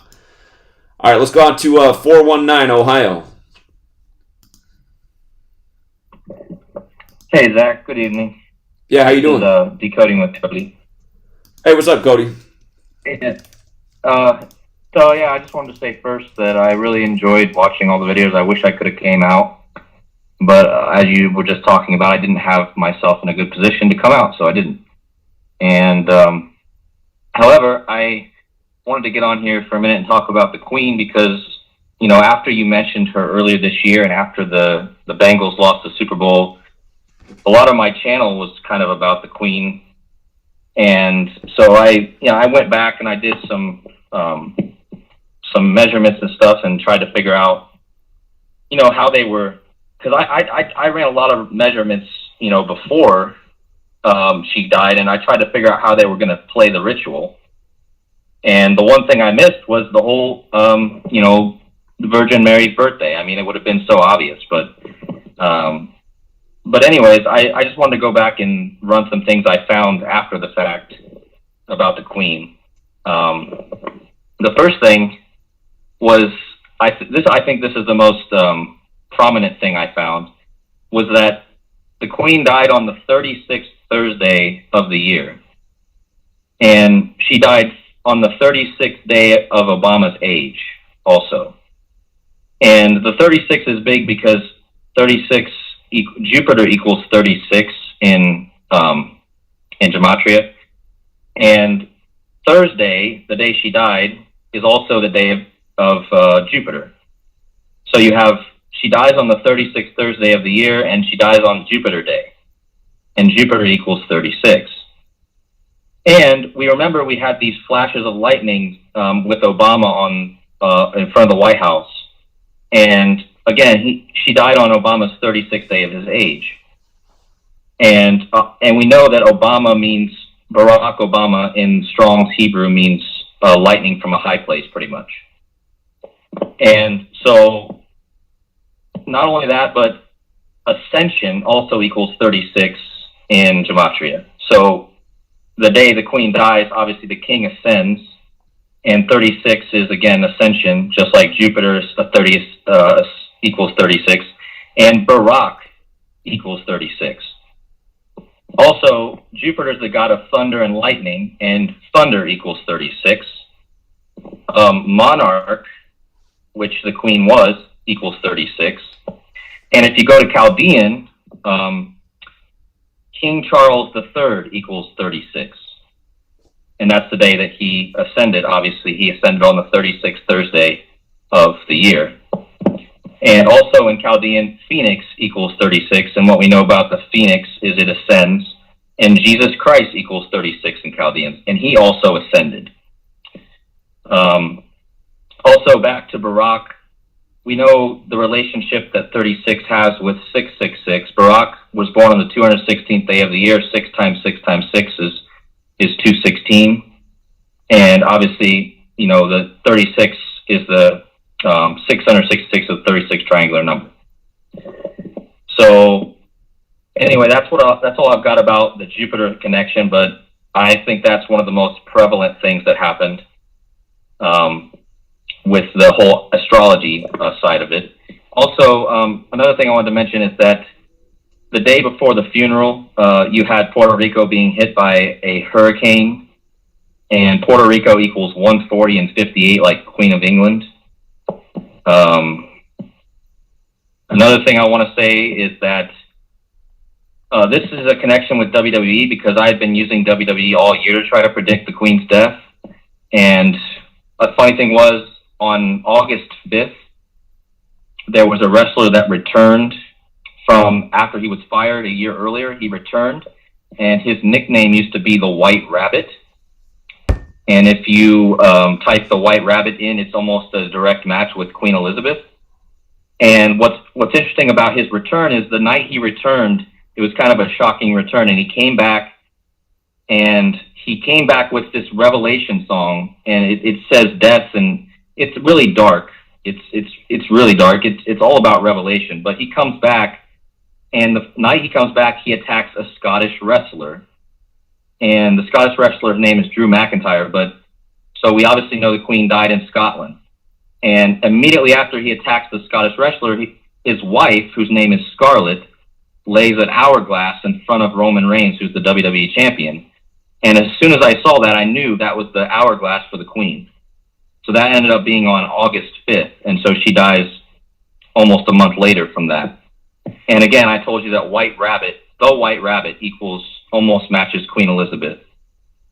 And another last thing I want to mention is, a year prior to the Queen's funeral, pretty much, there was an article released from The Economist magazine called Down the Rabbit Hole. And it talks about Bitcoin and finances, and it has a bunch of coins jumping down a hole with a rabbit and a snake on there. And Alice in Wonderland is obviously the theme to this. And Alice in Wonderland is 82 and 98. And Elizabeth II equals 82 and 89. And obviously she died on either 9/8 or 8/9. And yeah, so there's and obviously we're coming up on the year of the rabbit. So they're programming both the year of the tiger into this, because Jupiter is the tiger planet. And now you're also getting this next year's rabbit symbolism into it also. So yeah, and also I want to mention that she did die 6 months and 26 days after the Super Bowl. So we know that Queen equals 62 and 26. I think that's all I have. All right. Yeah, great research. Appreciate that. Thank you. Thanks, Zach. All right. Yeah, you have a good night. Let's go out to 916. What's up, 916? Hello? Hey, yeah, you're wrong. How you doing, Zach? Yeah, first time being able to talk to you. I've been actually started watching you within like the last 2 years. Wanted to bring some attention to some stuff that I have seen on Wikipedia. They've got the I looked up into the Millennium Tower and Salesforce Tower in San Francisco. And, San Francisco equals 122 and is on 22 degrees west. Well, so are both these buildings. And then their opening dates for each. The Millennium Tower was opened 4/23/2009. And 4 plus 2 plus 3 is 9. And then 2009 would come to 11. And then Salesforce was opened on January 8th, 1/8/2018. And again, 1/8/9/2018 to 11. And so they hid 9 and 11 within the opening dates of these two towers. And then it's interesting this week the Niners and Seahawks played and they're both on 122 degrees. Huh, yeah. You know how New York equals 666 and XXX equals 666. If you look on the Bay Bridge, it spells out XXX on the towers that the suspension poles go up to. A lot of these movies where I've been studying a lot of movies and they're hidden messages, and it's crazy what I've been figuring out. A lot of movies were showing clues that 9/11 was going to happen, decades before it did. But I don't think they stopped. The Book of Eli showed San Francisco destroyed at the end of the movie. The Book of Eli equals 201 in reverse ordinal and Francis Bacon. The girl character Solara equals 191 and in reverse Frank Laconis, and 122 in reverse Francis Bacon. They pull up on the Golden Gate Bridge, that equals 223 and 201. The Book of Eli San Francisco equals 119. The Book of Eli Alcatraz equals 119 and 666. The Book of Eli Alcatraz Island equals 119. So, what's going on with San Francisco? And is something about to happen? And honestly, I'm wondering if something could even happen tomorrow. 922. I've been seeing a lot of stuff with the numbers 922. And like in Top Gun Maverick, he walks up to the calendar on the 22nd and writes a big red 9 and circles it. In the Back to the Future, when the DeLorean travels back in time to come back to the future and leaves those the 11 lit up in flames in the street and the 9 to the side with the arrow twisted. But the 11 is also split into two 11s. And then so 11 on 11 is a 22, Master Builder, and 22 past the Kabbalah. So these are just things I've been spotting, and I've been wanting to get in contact with you to tell you about this for a minute. I tried messaging you on, I think, Patreon, but there's a lot more too. I just don't know if I want to even say it all right now, because I've been wanting to make some videos and do some video editing and show this stuff with everything I've been figuring out with what's been coded and all the movies and all their messages. Do that. Yeah, do that. I know, man. I want to. And telling you, this stuff is insane what I've been figuring out. I'll tell you this, ground zero, San Francisco equals 122. San Francisco death equals 119. Ground zero, San Francisco earthquake, nuclear bomb equals 191. Ground zero, San Francisco nuclear bomb equals 187 and 223.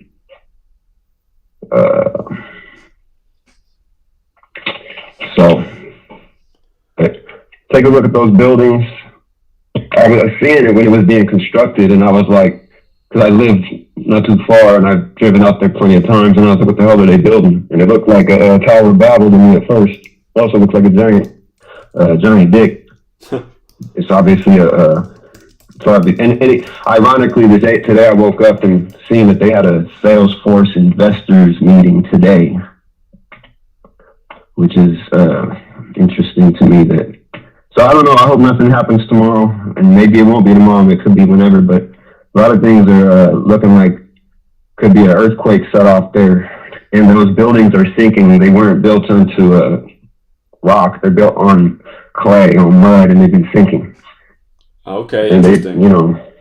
Interesting. Just to remind people, tomorrow, September 22nd, is the first official day of fall for the Northern Hemisphere. So fall begins tomorrow. We usually see some funny business around the turning of the season. Then, of course, the day after that, September 23rd, I call that the Super 9 Day, but it's also the 266th day of the year. Again, we're in the time of the 266th Pope, who's 85 years old right now. He spoke on that day in D.C. 7 years to the day. But again, he's 85 and the 266th Pope, but 85 years old. Remember that Jesuit motto, "Isu Somnum Salvator," 85, 266. So September 23rd could be interesting this year. Pope Francis did say on August 23rd that all Vatican entities should get all of their money in the Vatican Central Bank before September 30th. Again, the Vatican's one of 3 independent city-states in the world that has its own bank. And the day he put out that issuance was August 23rd. The majority of the world writes that date 23/8, like 238. The phrase "Aya Providence" equals 238. That's what's on the dollar bill. So he's saying get all your dollars in the central bank by September 30th. Historically, when markets have done really bad, they've collapsed in the fall. They fall in the fall, and here comes the fall, and the market's got all these signs of all kinds of things being wrong right now. And so again, there are some interesting things on the horizon. You have the politician, give an eyebrow raising statement about September 24th. That's one day after September 23rd. That'll be the day leaving 98 days left in the year. We just had the death of the Queen on 9/8. So yeah, I hear what you're talking about. Interesting things are definitely on the horizon. Yeah, one other thing, the Millennium Tower, the phone number there is 415-874-4700. Right, so I noticed the 74 and 47, which is an 1111, and then it's 415 plus the 8 is 9. So the phone number itself breaks down to 9 and 11 and 11. So the cost of the Millennium Tower is $350 million, so you got the 3.5. Cost of Salesforce Tower was $1.1 billion, so 1.1.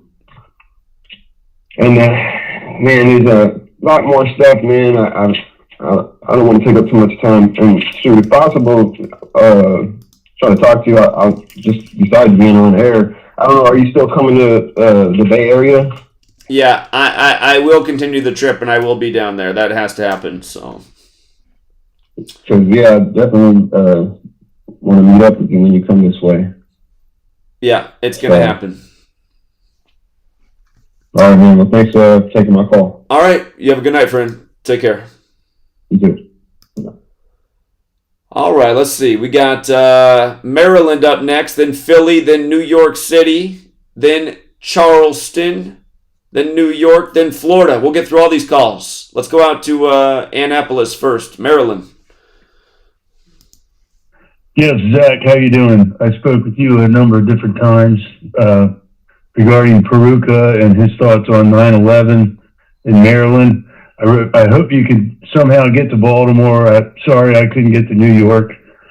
I do plan to go to Baltimore, too. I do plan to go to Baltimore. All those cities, Philly, Baltimore, D.C., they're all right there. That's going to happen.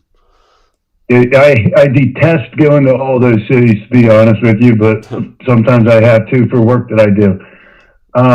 I stayed kind of away from football, NFL this week. I was kind of reading in on the home field advantage for primetime games, and I didn't go there with it because somebody had to call and lay down the area code riddle that the Vikings could have hit. And of course, the Vikings hit, Kirk Cousins had an area code riddle, so there's something with the Vikings, and there's definitely something with the 215 area code. It didn't end up hitting, but did you notice the score? Are you following me on Patreon? Yes. Okay, because I wasn't. I didn't think Minnesota was going to win that game. I liked all three of those home teams to win on primetime to do that 5-2 thing. I know, but as much success as I've had with the area code riddle, and then the Kirk Cousins hitting the 6-1-2 against the Packers. You're going to commercial? Yeah, we're going to commercial. We'll be right back, everybody. Sit tight.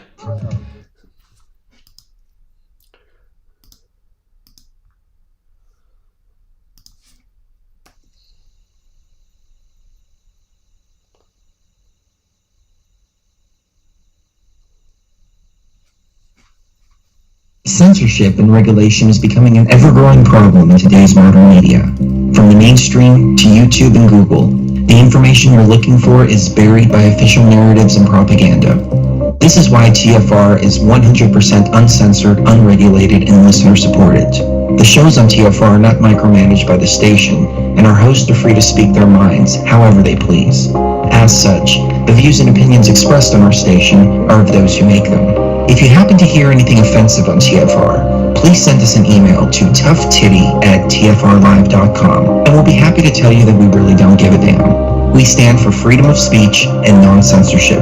If you also stand for free speech, you can go to tfrlive.com/signup and sign up for a TFR supporter pass and help us in our mission to keep the airwaves uncensored and unregulated. TFR Live, your uncensored and unregulated protection from deception. Who would have thought this could have happened? I'll tell you, here's the story. If it's bad, it'll be front page news in the newspapers. If it's great, they won't even cover it. Now, if it's bad, I say it's fake. Saki told me so it must be true. If it's good, I say, I told you again, I told you. Trump. What the hell is he talking about? I don't know. Don't laugh. You're no cancer. We are a laughing stock all over the world. You say election fraud, you get canceled. The proof that Joe Biden hasn't lost it was that Vladimir Putin said that he's been very sharp. How about if I take a cognitive test? There's a woman's band, camera, TV, but for me, it's easy. Law and order. We want law and order. We demand law and order. We don't want people shot and killed. Clearly. Now, if it's bad, I say it's fake. Saki told me so it must be true. If it's good, I say, I told you again, I told you. You don't need your fully semi-automatic 40-shot clip, man. Am I right? In other words, the entire system was rigged. Yeah. Every day more people are realizing that we were right. Oh, wonderful. Oh, okay. Crooked Hillary Clinton is the most angry person in the United States. Yeah. You know why? She said, why the hell didn't you do that with me? I could have been somebody. There's a lot of enthusiasm for Joe Biden. He's the most popular president ever. He's significantly more popular than Barack Obama was in 2008. Am I right? Clearly. Now, if it's bad, I say it's fake. Saki told me so it must be true. If it's good, I say, I told you again, I told you.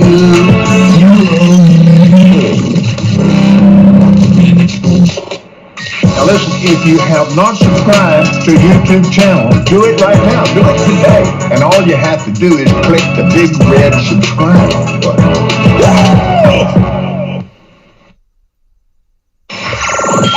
Wherever you are, make it Truth Frequency Radio.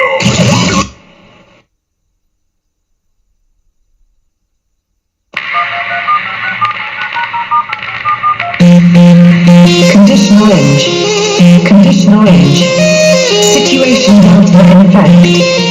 Please enter your agent number now, followed by the hash key. We have to create the culture. Don't watch. Don't read magazines. don't even listen to NPR. Time comes when silence is betrayed. More for themselves and less for everybody else. But I'll tell you what they don't want.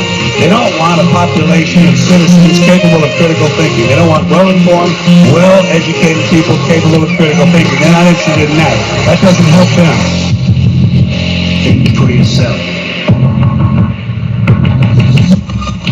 Question authority.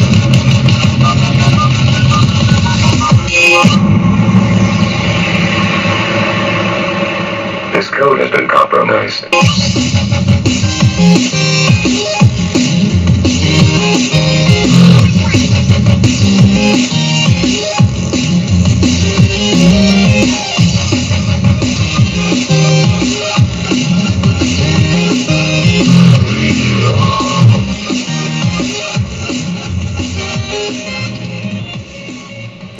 All right, True Seeker, we've got an hour show left. We have about 8 people on hold, so all 8 people on hold, we will get to your call. Please be patient. We'll easily get all those done before the end of the show, but let's let Annapolis finish their thought first. All right, you were talking some football. Yeah, so I'll be quick. I wanted to make a couple of points with numbers.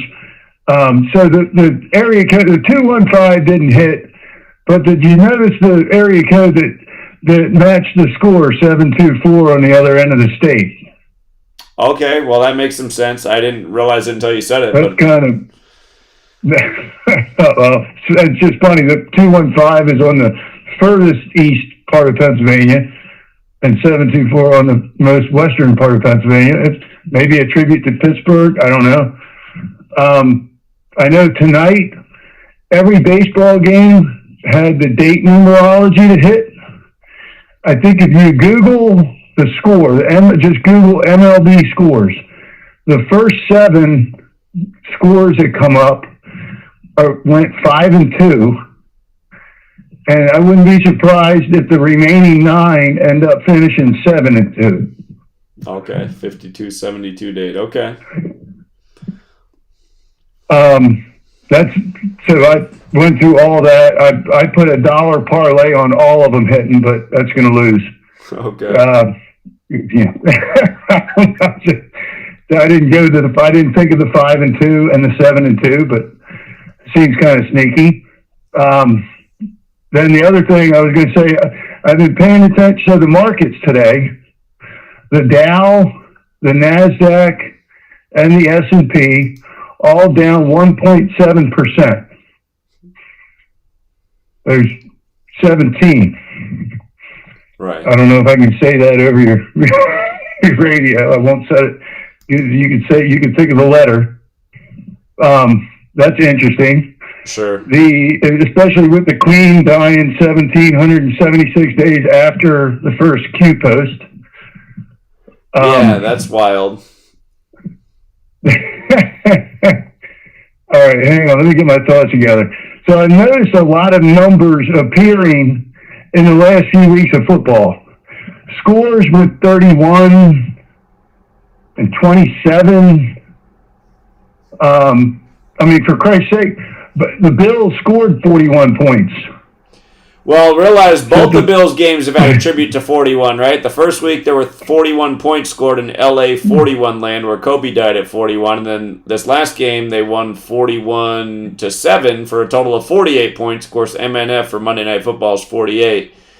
And yeah, again, I told somebody that I was telling somebody that a friend of mine that the Rams were it was going to be a 31-13 score, and that was part of the Patreon, but it ended up being 31-27, but isn't the 103 kind of like 13? Yeah, indeed. All right, friend. Well, I'm glad you're the one that called about the Seattle thing too with the 91. Pay attention to the 91 number. Okay. All right. Well, I appreciate 91-19. Yeah, keep making good use of the work. Thank you. I will. Thank you. Yeah, have a good night. Take care. All right, let's go back to New York. How you doing tonight, man? Hey, Zach, what's going on? Just doing the show. Hey, thanks for coming out on 9/11. It was good to meet you. I had to come out, even though I was tired and my legs hurt. I had to come out. I appreciate that. Okay. Let me pull up this article. It's something like this. What I want to talk about from a couple of weeks ago. Let me see if I can pull it up. Hold on. Oh yeah. While I'm looking at it, did you hear about that UCLA basketball player dying at 22 in Costa Rica while I'm looking up? Did you hear that story? I'm glad you brought that up because somebody told me to look into that. So yeah, dead at 22, the basketball number in 2022. We just had the 83rd March Madness and Bruins is 83. So yeah, I'll have to look into all this. Okay, this is what it was about Madonna. I think it was last week or the week before last. They had a story about Madonna only dates guys 28 years younger than her. Right? So number 20, that's number 20 I want to focus on. And guess what the story, guess when they go back to the story? They go back to 2008. Of course. So she only dates guys 28 years younger than her. In the story, they went back to until 2008. So what is it with the 28 with that story? Well, remember the word man itself equals 28 in Gematria. Remember, man's made on the 6th day of creation. 6 is the first perfect number, and then 28 is the second perfect number, and then the next is 496, and then it gets way bigger from that. But the word man equals 28 in the most simple cipher, so that's what I think of right away, 28-year-old difference. And on that same day, it was another story about this millionaire who spent $2.8 million on a yacht for his, infant son. And that was on the same day we had the Madonna 28 story. And they had about this dad bought a $2.8 million yacht. So that was on that same day with the Madonna story. I was curious that I caught the 28 in both of those stories on the same day. Interesting. Yeah, I'll look more into that. I hadn't heard that one before, but that's what I'm thinking. Yeah, so that's what I got. Like, we need to get some more calls. All right, friend. Appreciate you, man. You have a good night. All right, you too. All right, take care. Yeah, it's nice knowing exactly what the faces look like now. All right, Philadelphia, I didn't quite make it, but we'll be there. What's up, Philadelphia 267? Hello? Hello? Yo, what's up, Zach? Yeah, what's up? What's up, Zach? This Ocho. Oh, Ocho, man. It's good to know exactly who Ocho is. Thanks for coming out, Ocho.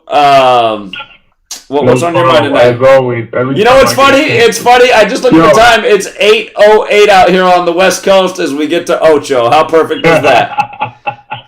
That's hilarious. Perfect, right? Yeah. Ocho from the Ocho, man. It's perfect, bro. Yeah. I even thought I lost my place in the call board, too. That I accidentally hung up.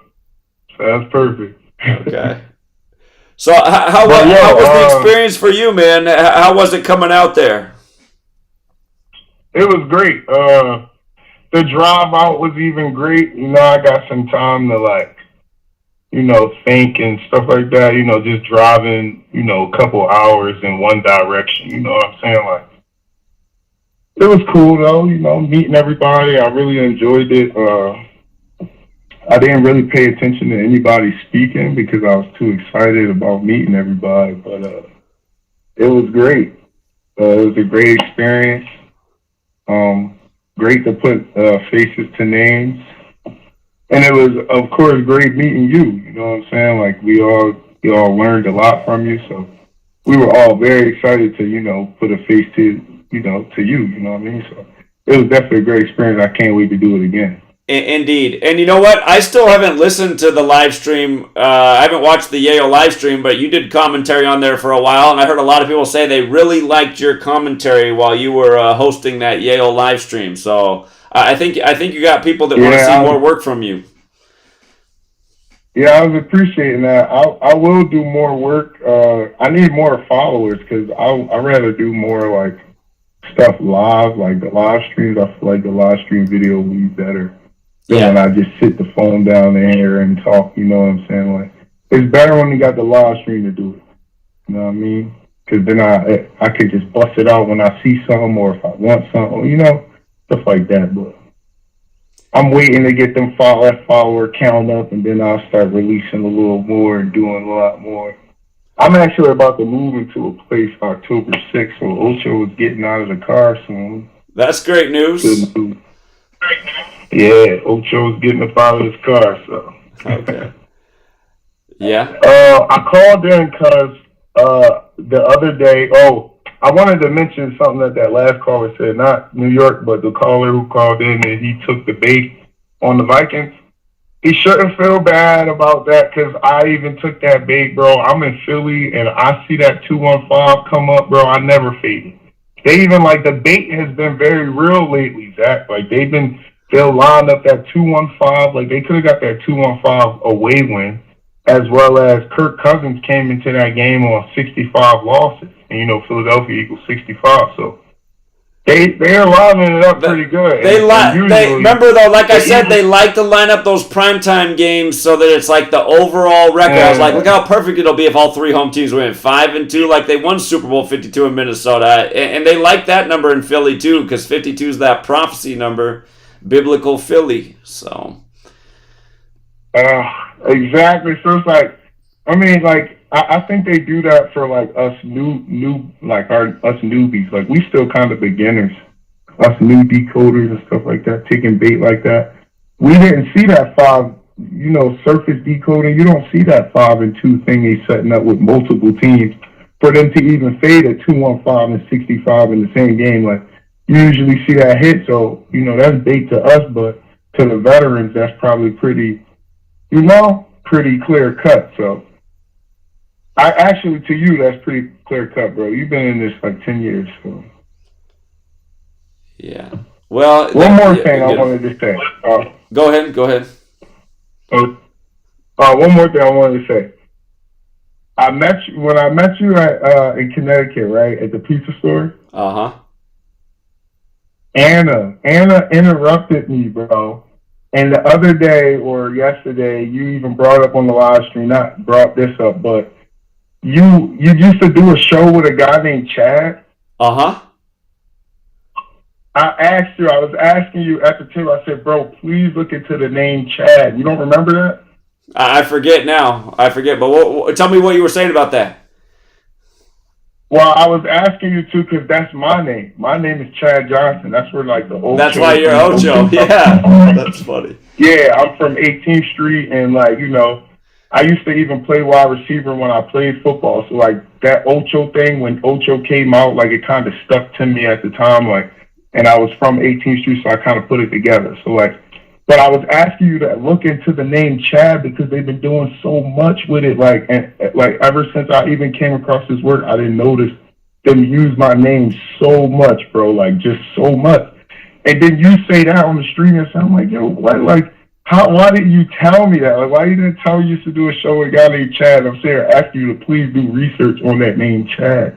Because I wanted to know more about it. Like, why? Well, you know what's funny? You know what I mean? It's funny because Chad in the most pure cipher is 16 like Yale. And I know you were doing well on that live stream because people were enjoying it and you were getting some nice donations. So maybe that's your spot. Maybe you should become like the Yale tour guide. So... Yeah, you know it's crazy, because my name, Chad Johnson, equal 48, Skull and Bone 223, the 48 prime number, you know what I'm saying? Right. It's all there. I was just like, why wouldn't you tell me that, bro? Like, why wouldn't you tell me about this Chad guy? Like, or why would you say you already, I just want, because I know you do, like, a deeper decode, so I just wanted you to, like, probably look into that name. And then you said, like, he called you afterwards, like, you know, like you were literally in New York with a Chad. So it's just indeed. I didn't realize that your name was Chad. I just knew you was Ocho, but now I won't forget that it's Chad now. Yeah, for people who forget, I used to do a radio show as a guest on the Chad Factor, and a lot of people in this community go nuts and be like, "Why are you always going on with the Chad Factor? That guy's so into politics." Well, now that guy gets that it's all BS now, man. That's why we went on that show, to try to get him to see what's really going on, and he's seeing it now. But yeah, he as soon as I got back, he called me up because I hadn't talked to him in a year and a half, and he said, "Man, you got to come down here to Atlanta to celebrate. I just finished welding school." I was like, "Wow." I said, "I was just supposed to go down to Atlanta. Now I got you calling me out of the blue saying I got to get down there. That's a sign I need to get down there." So yeah, exactly. That's weird, man. Yeah. And Eli Manning, they just put Eli Manning in that prosthetics and all that shit. His name is his fake character is Chad Powers. Did you see that? I didn't know that. No. Huh. They got Eli Manning dressing up in costume and like fake prosthetic face and all that shit. Huh. And he's like he went to a college and under the name he went to Penn State. You see what I mean? He went to Penn fucking State. He went to Penn State. Well, like my state. He went to Penn State and he had and he was under the name Chad Powers. Just a couple months ago, they just had Chad Johnson down here, literally, in Philly. He was at a gym I used to spar at, because I used to box too. But this nigga been boxing. Ever since I came across his work, this dude been boxing. I thought that was weird. We even had daughters at the same time. I thought that was weird. And fucking, he was just down here at a gym that I used to spar at, called The Dungeon, which equal 113. But it's just weird that this dude, like that, he was down there for 2 months with Boots Enos. And they don't even remember, but I definitely used to come down there and spar. So, like, it's just weird that he started coming down there and hanging with them. And I don't know, man. Life is strange, man. I had so many strange synchronicities on this trip, and they just keep coming, so it's amazing. Yeah, it is weird. There's people in the chat saying, what's your YouTube channel? Do you have your own YouTube channel? Oh, yeah, it's the Ocho from the Ocho. Let me see. I think it's just my name, Ocho from the Ocho. A couple of your mods got my link. They can post it again. You should make me a mod. Now that you met me, I deserve to be a mod. Well, yeah, say something in the chat. I'll make you a mod. Say something in the chat. So I'll look for it and then I'll promote your channel. Because I'm on the phone here. I'm about to do it now. Yeah, and while you're doing that, I just want to tell stories. So the last night that I was there, you guys, before the tire blowout and the trip back home, one of the last things that happened to us as a group is we went through a park, and there were a lot of homeless people in the park, and there was a gentleman that we were talking to who really needed a blanket, and Ocho had one in his car, and he gave this man a blanket, and you should have seen him just lay down on the bench and go right to bed once he had that blanket, and it just made that guy's day. And you guys were also helping out Chad with Super Chat. So it was just a really nice sequence to close out the trip. People helping out Chad, really Chad helping out someone right there. Go ahead.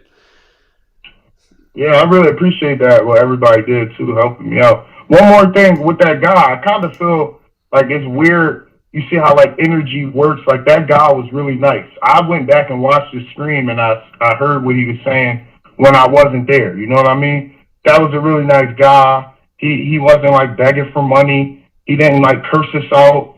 You know, he was talking to us like a human being, and we talked to him like a human being. You know what I mean? The first lady we seen, she attacked us. And she asked for the same thing. Remember? She was talking about, oh, she doesn't get a blanket and all that stuff. But we didn't even think, I didn't even think to, like, that, like, oh, yeah, I got a blanket in my car. Like, let me just go get this lady a blanket. But this next guy we run into, it, like, jogged right into my head to, like, go get my blanket. Like, oh, yeah, yo, I do have an extra blanket in the car, you know, so I can get it to this guy.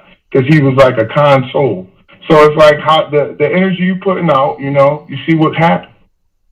And that happened, like, on two opposite sides of the park. Two totally different people, two totally different reactions. One was a male, one was a female. So, you know, it's just something to think about. You know what I mean?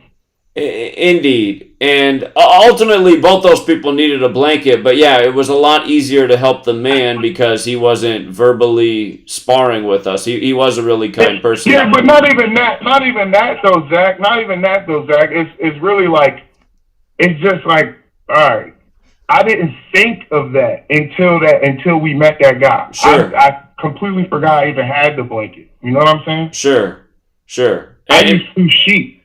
Yeah. So I'm just like, yo, like, I didn't even think about that. So I'm like, all right, when we met this guy, and I was like, wait, I might have a blanket, actually. You know what I'm saying? I didn't think about that until that guy, like, was saying it to me, like, clearly. We were listening to some lady rant in a bad, negative way, and she was kind of like, she didn't even really ask.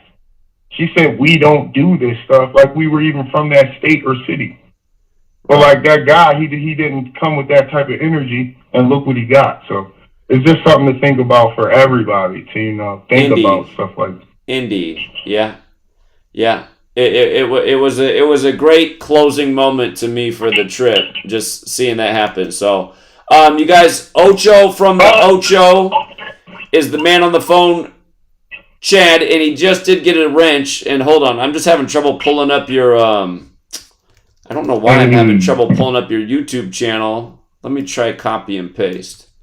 Do you have videos on a channel? Yeah, I do. Well, there it is. I got it now. Okay, guys. It's Ocho from the, all together, no spaces. Ocho from the, and then space Ocho. That's what you got to do. Really? That's how you have it. Ocho from the space Ocho. Yeah. Oh, that's probably why it's so hard to find me. I gotta try to fix that. Yeah. Yo, oh yeah, this one last thing, yo, because I know all the parties involved. Blake, you shouldn't have did that, bro. You shouldn't have called in and did that. That was like even bringing it back up was kind of nutty.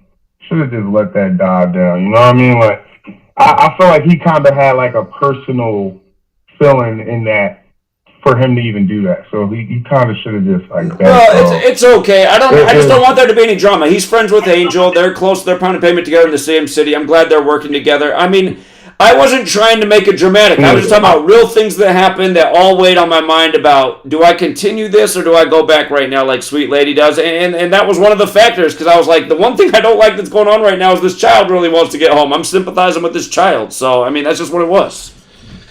Yeah, I agree too, though, like, because I'm not going to lie, I kept it to myself too. I did kind of feel that way when she snapped at her about, like, putting her hand down. I didn't like that, so.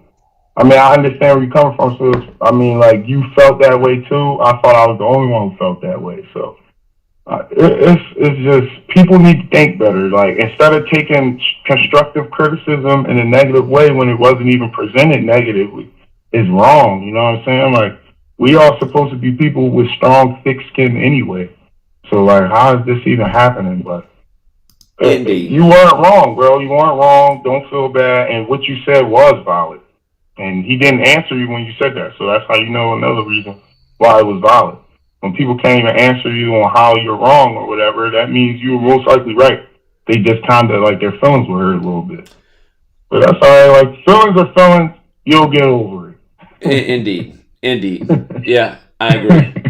Feelings are feelings. You'll get over it, man. And, like, the truth hurts, though. Just evaluate yourself and make yourself better. That's it. That's it, man. That's it. Evaluate yourself. Make yourself better. Think about that was kind of a bad decision. Girl was walking all over the place all night. So, nah, man. Right. Think about it. Right. But you know women, so. Indeed. But, yo, have a good night, Jack. I can't wait to speak to you again. I know it's more people who got to get on.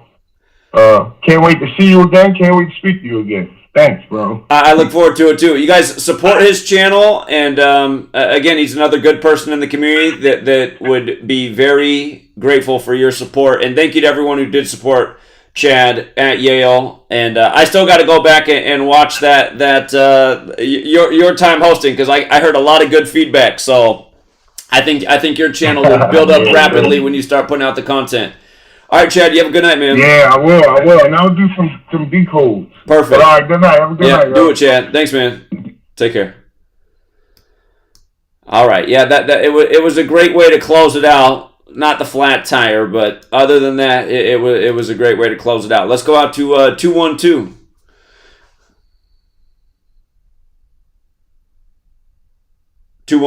Yo. Hello. Yo, what's up, Zach? Hey, what's up? What's cooking? First of all, shout out to Rambo. Yeah, right.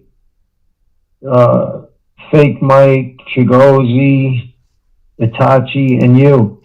And shit, I've been on here so long, I forgot what I was gonna fucking say. Fuck. It was nice to meet you, bro, at 45th. I was the guy wearing I was the guy who asked you about XRP. Oh, yeah. And I couldn't. Yeah, that was me and my friend, that old dude. That was my friend, my neighbor. And, yeah, it was just wild, man. Meeting you, yeah, right.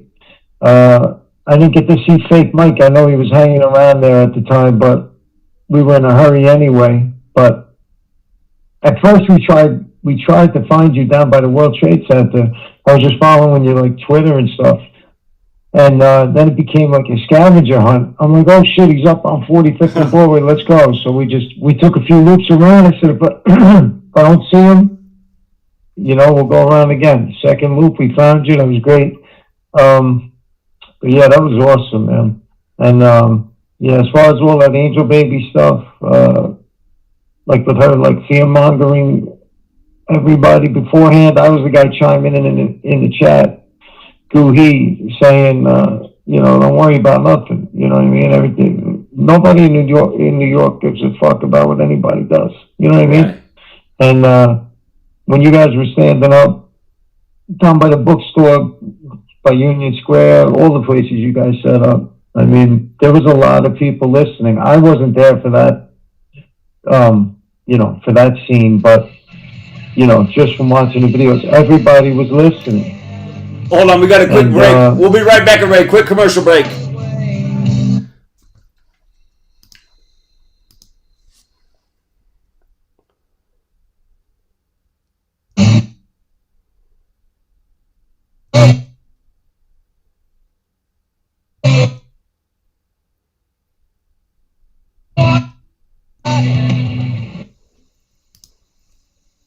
You're never, ever, ever, ever going to feel like doing the things you need to do in order to have what you want. You're always going to need to push yourself. You're always going to need to parent yourself. So what is the net advice on this? What is the bottom line? The bottom line is no one's coming. No one. No one's coming to push you. No one's coming to tell you to turn the TV off. No one's coming to tell you to get out the door and exercise. Nobody's coming to tell you to apply for that job that you've always dreamt about. Nobody's coming to write the business plan for you. It's up to you. And because you're only ever going to do the things that you feel like doing right now, that feel good right now, unless you understand that you've got to parent yourself, you've got to push yourself, you're not going to make your dreams come true. From the dawn of man, we have turned to nature to help attain balance within ourselves. But somewhere, we lost our way. Western culture is once again remembering the healing benefits of CBD, the non-psychoactive component of the hemp plant. That's why more and more people who use CBD report relief from inflammation and chronic pain, balanced blood sugar and cardiovascular system, relief from muscle tensions, tremors, migraines, headaches, anxiety, depression, and the list goes on. The big question is, where do you get it? iLife is a 99% pure CBD oil made with all organic ingredients, and it's available to TFR listeners worldwide.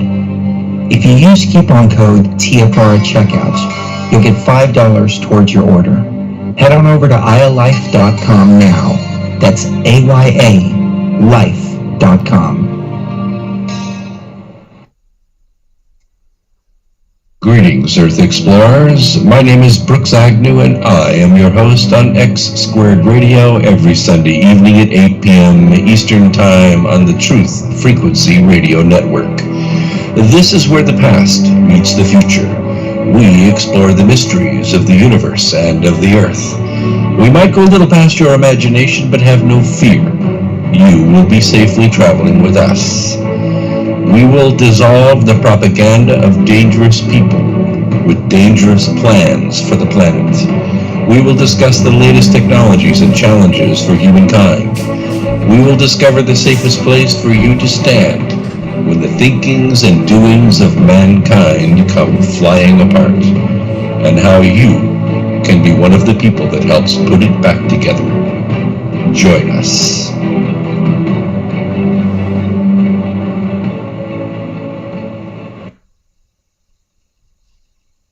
You are now tuned into the truth frequency. Your protection from deception. TFR. Truth Frequency Radio.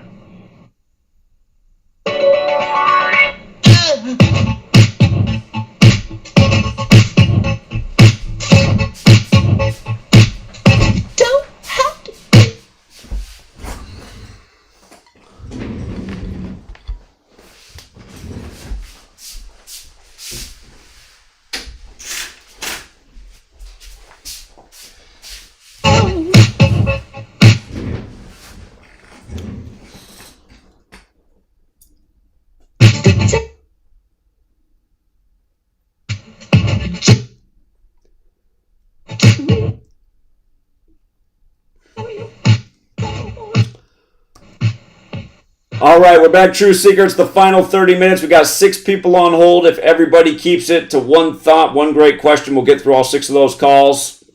And then if we do, I got to tell you about the weirdest thing that I found while packing today. I'm like, how did this dog bowl get in my house with the name Angel on it? I've never had any pet named Angel. Sweet lady hasn't had any pets named Angel. How did a dog bowl get in our house with the name Angel on it? This weirded me out today. I found it on the very tip-top shelf in the kitchen where I was filling around. I couldn't even see up there. I was like, when they were building this house, did somebody have their dog here named Angel? It's just been on this shelf this whole time. But yeah, I guess we had to bring up Angel today because I even found a dog bowl in my house named Angel, and I don't know what to think about it.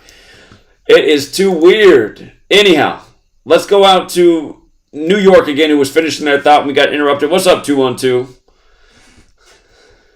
Oh shit, I'm still here? Yeah, you got interrupted. You gonna finish your still thought? here? Oh, nice. Thanks, Zach. Appreciate that. Yeah. Shit. Damn. I didn't even know what the fuck I was going to say now again. Well, you're talking about just meeting us on the corner. Yeah. The wild goose hunt fungus. Yeah. That angel dog bowl thing, that's fucking whack, man. That's crazy. Some shit you can't explain, right?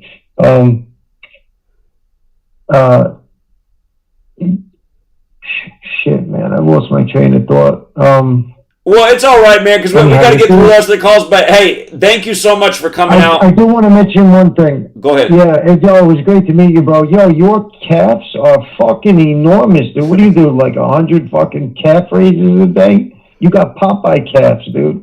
You know what's funny? Days, bro. I guess Chad created a term he called a Mega Man calves. I get them from my dad. I think it's just from playing sports all the time growing up. Baseball. You play baseball, it'll make your legs strong if you're always out there batting and fielding, and so.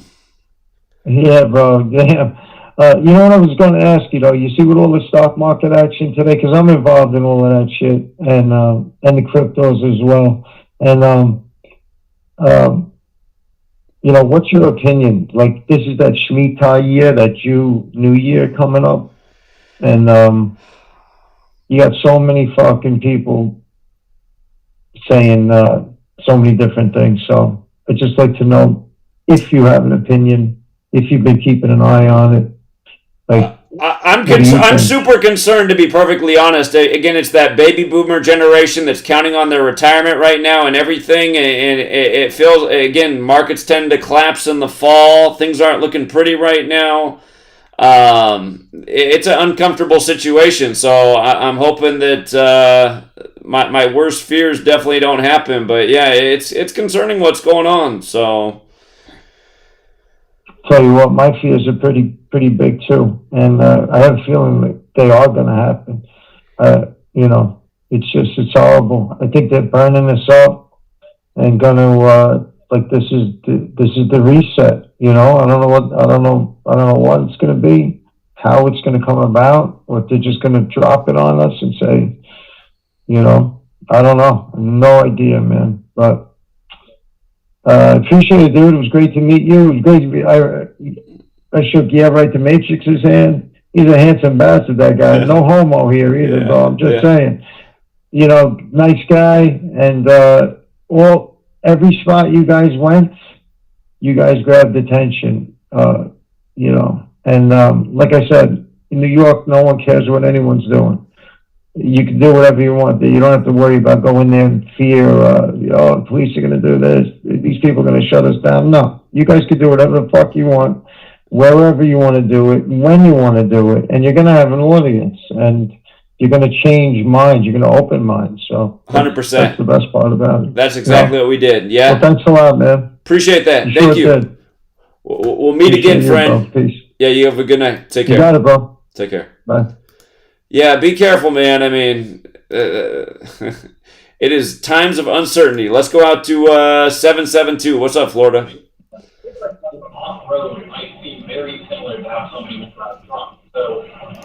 They got the ball game going on. Let's go out to Michigan. Michigan's back. Michigan. All right, I think they're just listening. Let's go out to New York City, 917. Hi, Zach. How are you? Doing well. It was great meeting you near the World Trade Center, finally in person, and it was great meeting Rambo. Indeed. Indeed. So I want you to pull up the calculator. I want you to type in World Trade Center, which is 185 and 77, please. And hit enter. Oh, I know it's 185 and 77. Again, 185 days after Bin Laden's birthday. We know about all the 77s that day. One second. And then when after you hit enter, I want you to type in the words 200 and AND 1 ONE. Hit enter. All right, World Trade Center 201. Enter. I see the And overlap. 1. Yeah, the exact same in 3 out of 4. Interesting. And I also want you to type in Mason, MASON, which is 62. Hit enter. And then I want you to type in Torah, TORAH. Yeah. Hit enter. And I want you to type in Right, RIGHT. Hit enter. Interesting. Okay. Yeah, I see it. So isn't that interesting? Indeed. It's like the Torah has also the 5 books of Moses, and one of them, before Deuteronomy, is the Numbers. Right. And in Deuteronomy, you have the Shema. You know what the Shema is? No, actually, no. What is that? It's the main prayer in the Torah where you say it in Shachris, in morning davening. Baruch Shem Kavod Melachutu Levam Va'ed. Also on the doorpost, there's the Shema, the mezuzah on the doorpost. So before Deuteronomy, there's the book of Numbers, which is filled with Gematria values. It's important that you could brush up on your Hebrew as well, because when you went to Skull and Bones in Yale, there was Hebrew writing that you recorded September 12th. Yeah. And it has some Hebrew on it as well. Yeah. So the value of Hebrew is 1 through 9. After 10 goes to 20, 30, 40, 50. After 90, then it jumps up to 100, 200, 300, 400, 500. And there's a lot of interesting things going on with the Hebrew writing as well. And I also noticed the news, the rigged news is interesting because they have a person, they say that he began exercising or doing an event at 1:10 p.m. for a duration of 47 minutes. When you type in his name, the first 2 ciphers is 110 and 47. Perfect. Yeah. So, and then for some reason it was on the 187th day of the year, which is in July. July 6th is the So 187th day of the year. Bush's birthday. And then also 1:10 p.m. is 790th minute of the day, 790. Take out the 0 in Gematria, becomes 79. So those 4 ciphers in that guy's name has a perfect match. Yeah, very good. Very good. Yeah. Awesome observations. Yeah, you're good at this. I know exactly who you are. You had a lot of questions for me on the ground, but yeah, keep it up, man. Your decoding's good. Yeah. Thank you so much, Zach. When are you going to be back in New York? Sooner than later. I feel like it's my new home. I want to make a point to be there at least 3 times a year doing things like what we did. I think it's necessary. So I'll keep everyone posted. I can have a place for you if you want for a night or 2. I appreciate that. All right. Well, when I figure out the next time, which shouldn't be too far off, you know where to find me. I appreciate that. All right. See you later. All right. You have a good night. Take care. All right. Let's go out to, I believe this is one of the people that came out for Oklahoma City, if I'm not mistaken, 408. Hey, Zach. Hey, how you doing? I'm good. So I just wanted to talk a bit about, actually, first will you pull up my YouTube channel, Not a Sports Journalist? Oh, Not a Sports Journalist, yes. So my most recent video, which I uploaded last week, I talked about the San Bruno pipeline explosion, which was, last week it would have been exactly 12 years ago. And I talked about how it was, for those of you who don't know, San Bruno's a suburb of San Francisco, and it's also where the YouTube headquarters are located. But anyways, I talked about how the event was tied in with the Giants winning the World Series later that year.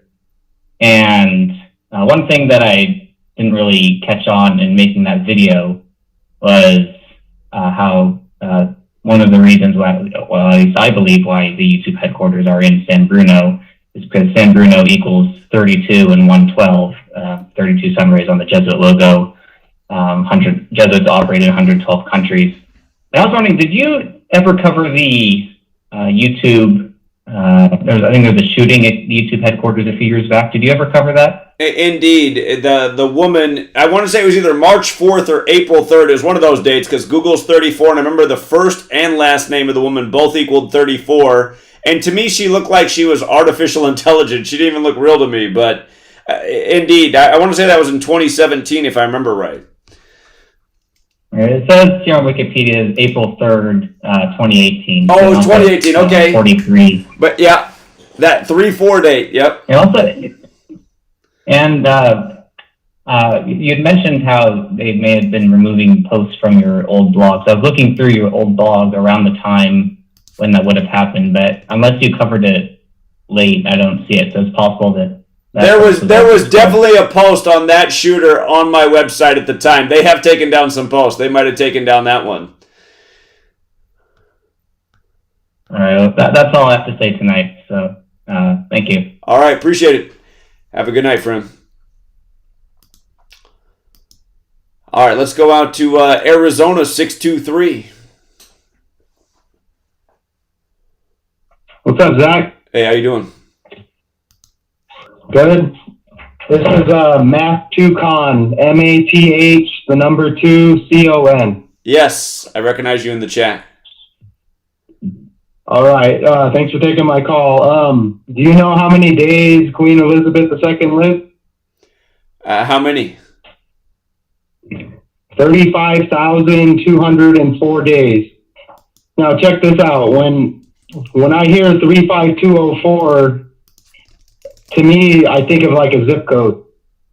So I put 35204 in, and it's Birmingham, Alabama. Huh.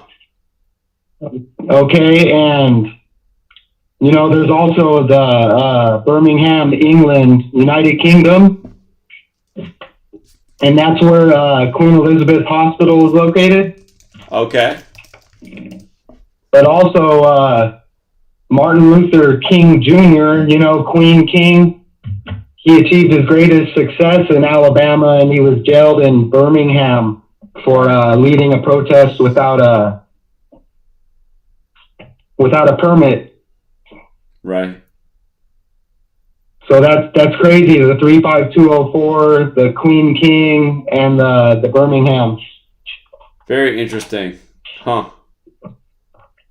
Okay, just a couple more things real quick. Remember the Steph Curry breaking the 3-point record and Pete Davidson with the Michael Jackson hoodie? Yes. Okay, well, I learned that from you, but I dug a little bit deeper. It was a pink hoodie, remember? Right. So I was thinking pink, you know, like in pop culture or whatever, and you know, the artist Pink, the female? Right. Okay, check this out. In 2017, she accepted the Michael Jackson Video Vanguard Award at the MTV Video Music Awards. Okay. And you know what the trophy is, right? What is it? It's a Moon Man. Oh, right. For the Moonwalker. That's it. Hey, that shit's crazy. Anyways, that's pretty much. I got more stuff, but I wanna leave some time for some other people. So I appreciate that. I just wanna say I appreciate you. You've given me this gift to do this on my own, and it's great. Thank you very much. Awesome, man. Thank you. You have a good night. Appreciate your call. You're welcome. I'll talk to you soon. Yeah, you too. Take care, man. Yeah, it's great to see more and more people doing the work. Let's go out to 917.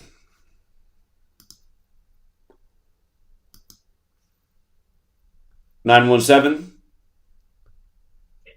Hey, Zach. Hello. Hey, this is Frank. I'm the guy from New York City. I don't know if you remember me. It's my first time coming out. Okay. Yeah, I was sitting next to you at the Korean barbecue on that Saturday night on the 10th. Oh yeah, absolutely. Yeah, I know that. Yeah, thanks for coming out, man. Oh yeah, no problem. It was great. I was happy to be there. Thanks. Yeah, I was sorry I couldn't make it out. Sunday. I really wanted to meet Rambo and the Jamaican gentleman from New York City too. I really wanted to meet them. But I couldn't be out there. But yeah, I was calling in tonight because I know you've been talking for a while, and you've been saying it tonight that you're looking for musicians to perform in between when you're speaking and everything. I've been making music for 20 years, so I'm definitely interested in doing that. Like anything I could do to help out. Well, again, I want to organize an event and just say, hey, we're calling all people who want to speak, musicians, and let's just make a day of it. Let's just fill up a spot in New York and go at it for, as long as we can go. Let's go 12 hours if we need to. So. Yeah, definitely. And yeah, I know you said you want to be back in New York soon, like 3 times a year. So anytime you're out here in New York City or anywhere like on the East Coast, that's close by and I can make it out to, I definitely want to help out if I could. Yeah, sounds perfect, man. That's going to happen. So thank you, Frank. I appreciate it. Yeah, no problem. Thank you. And I just want to say it was an honor to meet you. I was really happy to be out there with all you guys, all the truth seekers. One other thing I wanted to say was just for anybody for the gambling thing tomorrow. I noticed because I'm out here in New York, tomorrow will be the Mets are on 56 losses right now, and I know 57 is their number, so maybe they'll pick up their 57th loss tomorrow. Okay, I have to take a look at that. Yes, 35 Thursday coming up tomorrow. So appreciate it, man. Oh, Friday. You're right. Friday. They're playing Friday. They're versus Oakland. They're in Oakland. Yeah. Okay. Yeah. All right. Appreciate it, friend. Thanks. No problem. Thanks, Zach. Yeah, have a good night. You're welcome. Good speaking. Yeah, see you, man. All right, we got 281 up next. Oh my goodness, I made it. Hey Zach, how you doing, man? Doing well. How are you? I'm doing fine. You had a very good trip. You should go on a book signing tour and book some lecture halls in between your other stuff. That's where you can have a captive audience. Well, it seemed like most cities, it was on short notice, but it seemed like the average turnout was probably about 20 people per city until we got to New York. So get a small room and see who can come out. Yeah, that's the thought. Yeah, you should look into that because then you're gonna have you're gonna be in a very nice controlled environment. I'm not saying don't go out in the street. That was good. In fact, you gathered a lot of people's interest, and New Yorkers are very receptive to the truth, more so than other places, it seems. But the other thing I want to warn you about, watch for infiltrators too. There's some people trying to trying to split your group apart. But I think you got a handle on that. Yeah. So. And I think I don't need to bring up any names. I think you know who that is. So. Indeed. Just be careful. All right, man. Just keep up the good work. All right. All right, will do. Appreciate the tip. I like the idea. So, thank you, friend. All right, be good. Yeah, have a good night. All right, we got 919, and let's see. There we go. 919, you're on. Yo, what's up, Zach? How you doing? I'm alright. So, I was doing a little research. I don't know. You can let me know if I'm stretching or not, if I'm reaching right. So, on the Queen, on the day she died, was 9/8. Are you familiar with the rapper Wiz Khalifa? I know the name. He's a California rapper, correct? Right. He holds down Cali right now, but he's from Pittsburgh. Biggest breakout song was Black and Yellow. Okay. So he really represents Pittsburgh, Pennsylvania, but he's basically a Cali rapper now. So I think what was interesting about that on the day the Queen died was his birthday. And what kind of made me do the research was like nobody like posted about Wiz Khalifa like on any platform that I'm on social media. So what I had noticed was Khalifa actually means successor, like next in line. So, and ironically enough, that's the day the Queen died. Right. Of course, she has to be succeeded, right? Right. So, getting into a little bit more research between like connections with Wiz, and hold on, give me 1 second. I can't believe this. This dude is from Minot, North Dakota. That's crazy. I didn't realize he was from Minot, North Dakota. Let me get into it, Zach. Let me get into it. Hold on, you're jumping ahead of me now. So of course, like the average fan wouldn't know unless you looked it up that he's from Minot. What I didn't know was that the nickname for the city is the Magic City. Ironically enough, his name is Wiz Khalifa. Yeah, like Wizard. So, yeah, like Wizard from the Magic City. Now, he could be one creative ass dude, or, that name could have been given to him. So, what was funny was on that day with the Queen, it was his birthday. I don't know if you saw a post or a headline, but it said that double rainbows appeared above Buckingham Palace the day the Queen died. I don't fucking know how rainbows work, but they chose a hell of a day to make an appearance over Buckingham Palace. Right. So, getting into a little bit more research between Wiz and trying to find connections, his actual name is Cameron Jabril Thomas. You can do the Gematria. Jabril, Cameron is like Cameron. Jabril is Jibrl, and Thomas is like Thomas Thoma, but it's spelled with a Z. So I'm looking into the meanings of these names because it's been like a lot of like weird like connections with Arabic words and stuff like that. So Khalifa is actually Arabic, like once again for successor, and Jabril means archangel. So not only his middle name is Archangel, but there were two arches above the Buckingham Palace on his birthday, ironically, the day the Queen died. And the name Thomas actually means twins. I never knew that until I actually looked it up. So twin rainbows appear over the Buckingham Palace on the day of Cameron Thomas's birthday, aka Wiz Khalifa. Khalifa meaning the successor in Arabic, and of course the Queen has to be succeeded. Yeah, that is very interesting. So very interesting. So, and then on top of that, his last project that he dropped, I'm not sure if it was a mixtape or an album. It's kind of hard to tell the difference these days. Was called Multiverse. That project came out July 29th.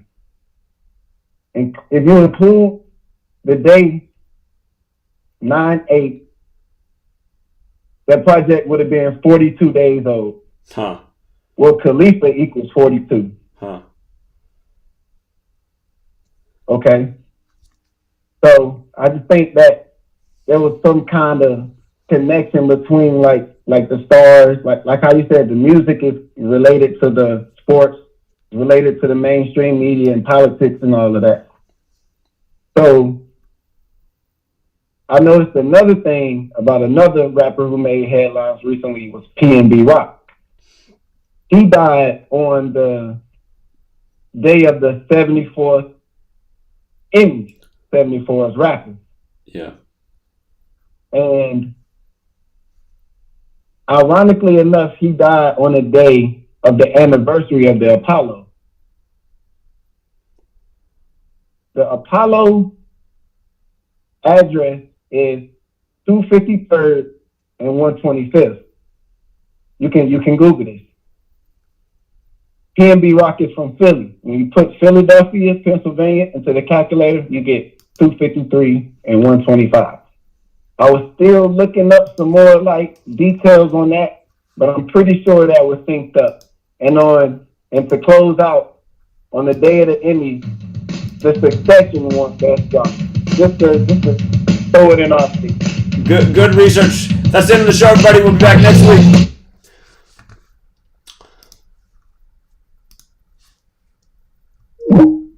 All right, the show did end. Again, I cannot control the music or the commercials. It's all on timers.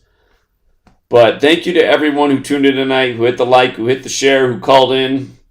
And thank you to the super chatters. And I was telling you guys while I was on the road and you guys were giving me super chats that when I got home, I would read all the super chats because I couldn't make them out on the cell phone while driving. Well, because they demonetized the channel, it hides all the history of super chats. So I can't even go back and thank you guys. But for all the people who did give a super chat on GematriaEffectNews 24 before they demonetized that channel, which I was using as the primary channel, it's now on the verge of being deleted. It has 2 strikes and is suspended. But thank you. And unfortunately, I can't go back and read them, which seems silly to me. It's like, why do they even get rid of the archived super chats? Google, so scammy. But thank you to everyone who did donate tonight on this channel. For the time being, this channel is still monetized. Shout out to Edward, who chipped in $5, said, thank you, Zach, I appreciate it. Shout out to HD's Quality, who chipped in $2. Shout out to Gina, who chipped in another $20. She said, proud to support your truth tour, Zach. I appreciate that very much. Shout out to Kent Woods, who chipped in $5. He said, Saturday, September 24th, is the 153-year anniversary of the Black Friday gold panic. Okay, 153, Jesuit order. We just had the Jesuit Pope say, have all your money in the Vatican Bank by September 30th to all things connected to the Vatican. And remember what 930 is. That's important to Christianity. The 930th chapter of the Bible is where the Christian section begins, Matthew 1. And in Sumerian gematria, Christianity equals 930. Jesus and the Money Changers. He said Jay Gould and Jim Fisk were blamed, but was essentially a gold price crash. All right, well, great observation. Shark, who was the man for us in New York with the True Seeker discount, the water bottles, the ponchos, the expert navigation, he chipped in another $10. Thank you, Shark. He said, your drive is inspirational. I'm amped. Well... Shark, the feeling is mutual. You were very great for the community. Again, Paul got us the permit for day 1, so he got us our meeting spot, which was just perfect. Shark was out there right away with the bottles of water. Lincoln Karam was right there with the audio equipment, and then there were all the other truth seekers that gave us the, I guess... us just moving as a pack, it caught people's eyes. It made other people say, well, wait a minute, what's this group about? I got to stop and listen here for a minute and see what this group's about. Again, it was a total team effort. Shout out to King Henry down in Arizona. He used to be up here in the same gym as me in Yakima. Shout out to the King. He chipped in $10. Snake Eater 75 chipped in $5. Offline chipped in $10.05. Getting creative. Said, chip it in to support the hard work. There's really nothing like it in the Truth Network. Just know I try to put in the work by producing my own truth music. Music is more powerful than people know. 100%. 100%. I agree with what Rambo said. It's the most effective form of communication, music. It makes people stop and listen, and it makes certain messages sink in. I just imagine, someday, you guys, we got communities throughout the nation, people growing food together, coming up with ideas together, making music together, going out and performing together, waking people up together. I think that community could be helpful in so many ways, even for survival purposes. It's hard to say how ugly things are going to get in our lifetime. Things have been pretty bad lately. They can get a lot worse because the psychopaths still haven't been dealt with.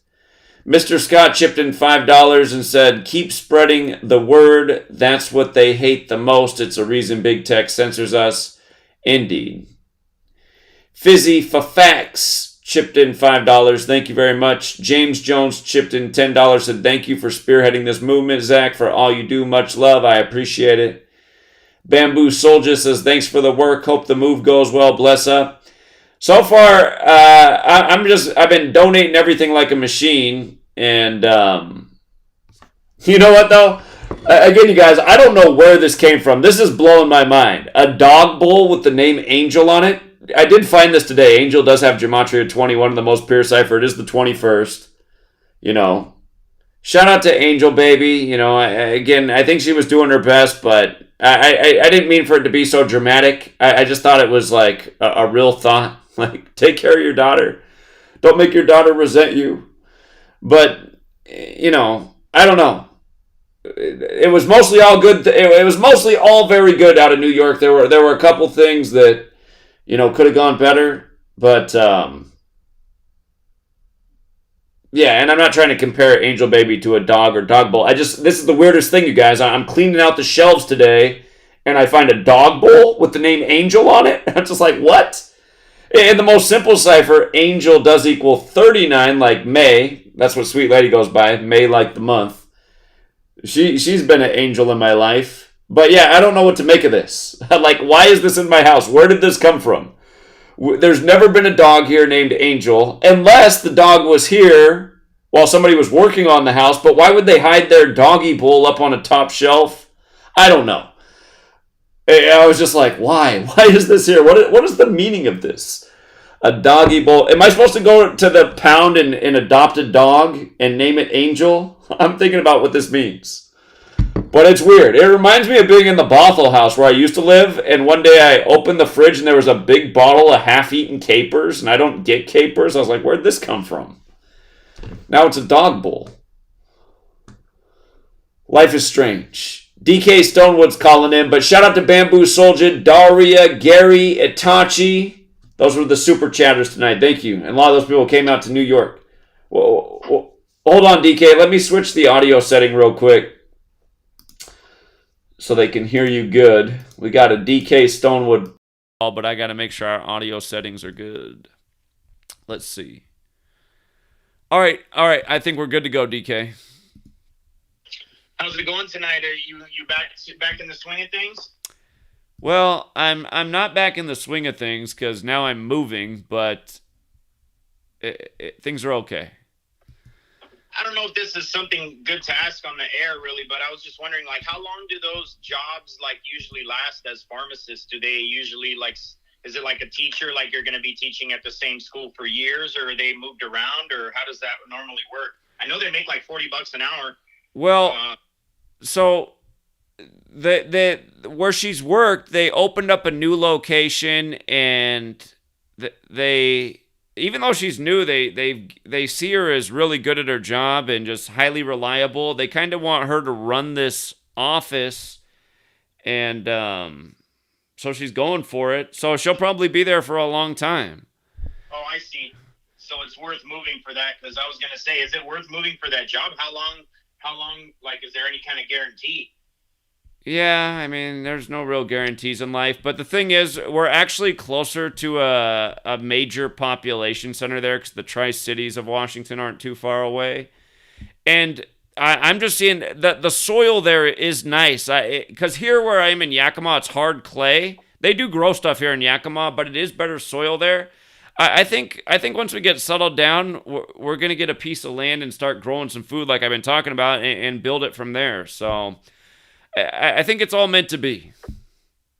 I think so too. One of my buddies who went to college up in Washington, he's got a farm in Oregon right now, but he's actually, funny enough, we were just talking about it like 2 months ago.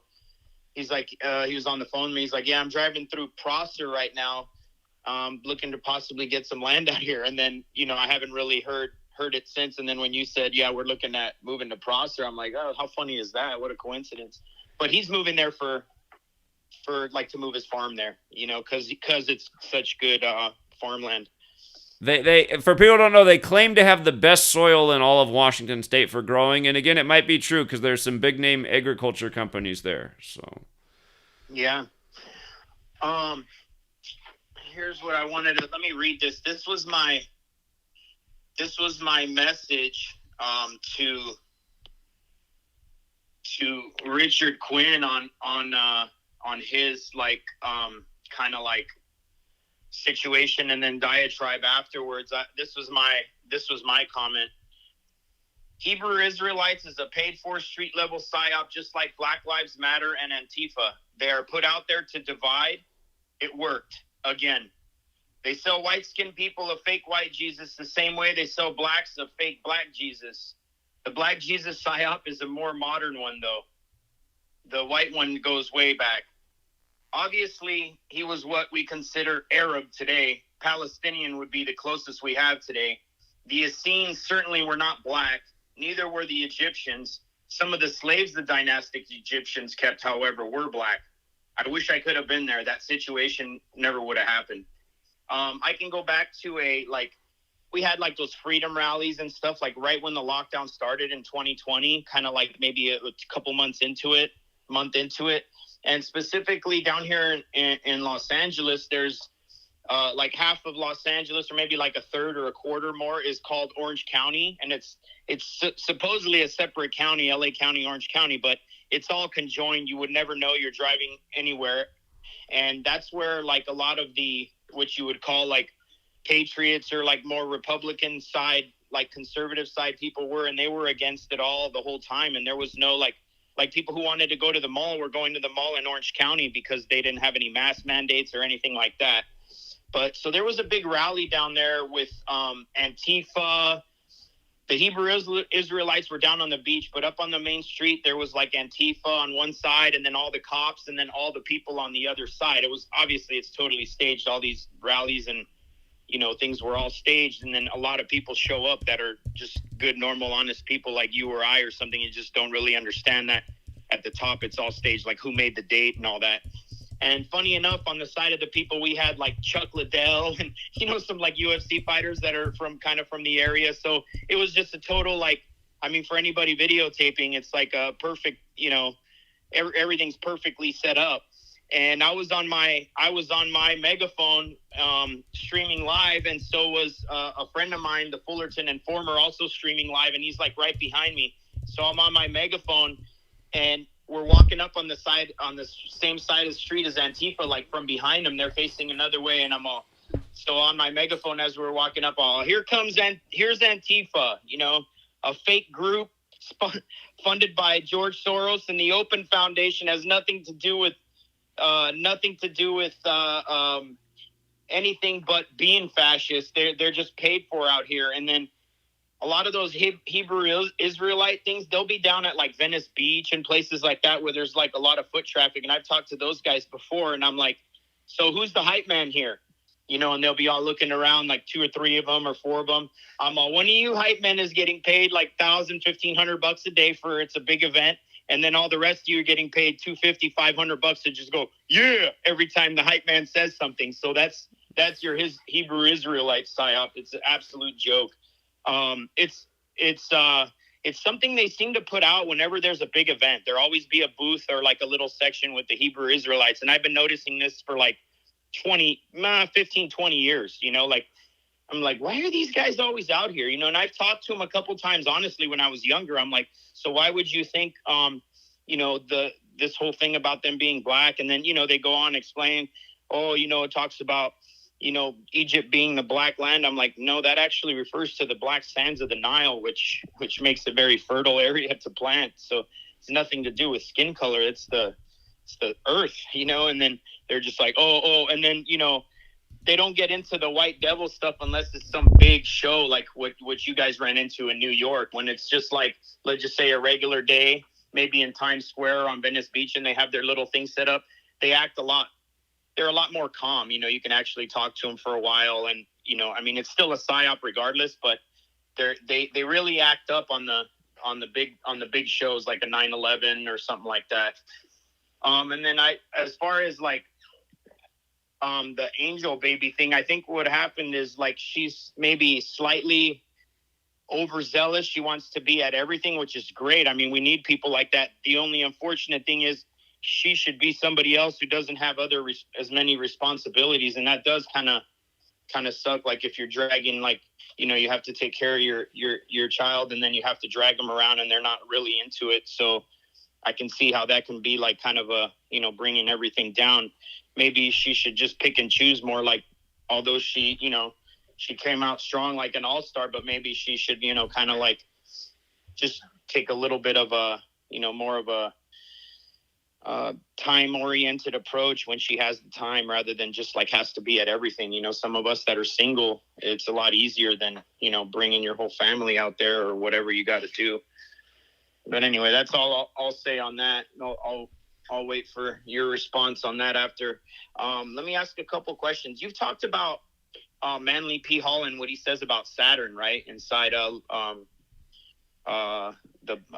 book. I can't think of the name right now. Mysteries of the Ages. What the heck is the name of the dang book again? The Secret Teachings of All Ages. Yeah, Secret Teachings of All Ages. Have you talked about what he says about Saturn in there? I forget what he says about Saturn in there. Yeah, I think maybe that's one. You go back and look at that, because I'm not a numbers guy, but you could probably pull out some good stuff out of there. But basically, he's saying, I mean, not really like, you know, like a David Icke type of thing, like reptilians, but in general, he's talking about Saturn is like the ruler of the matrix and the time. You know, like it runs time and for us. And then, like, you know, when we look at all the stuff that tells us what's supposedly true, it's like the New York Times, the LA Times, the San Francisco Chronicle, like it's all about times, and you know, it's all referring to time. And so like the Saturn and the moon thing is always like you know, connected as far as this time thing goes, because, you know, the calendar and how we use weeks and months and all that is all based on the moon. So it's also involved in the time. And if you like, the moon is a 19 number, right? The moon is associated with 19 mostly. The 19-year cycle. Yeah. Sure. So like 19. So that's 19. The first letter is A.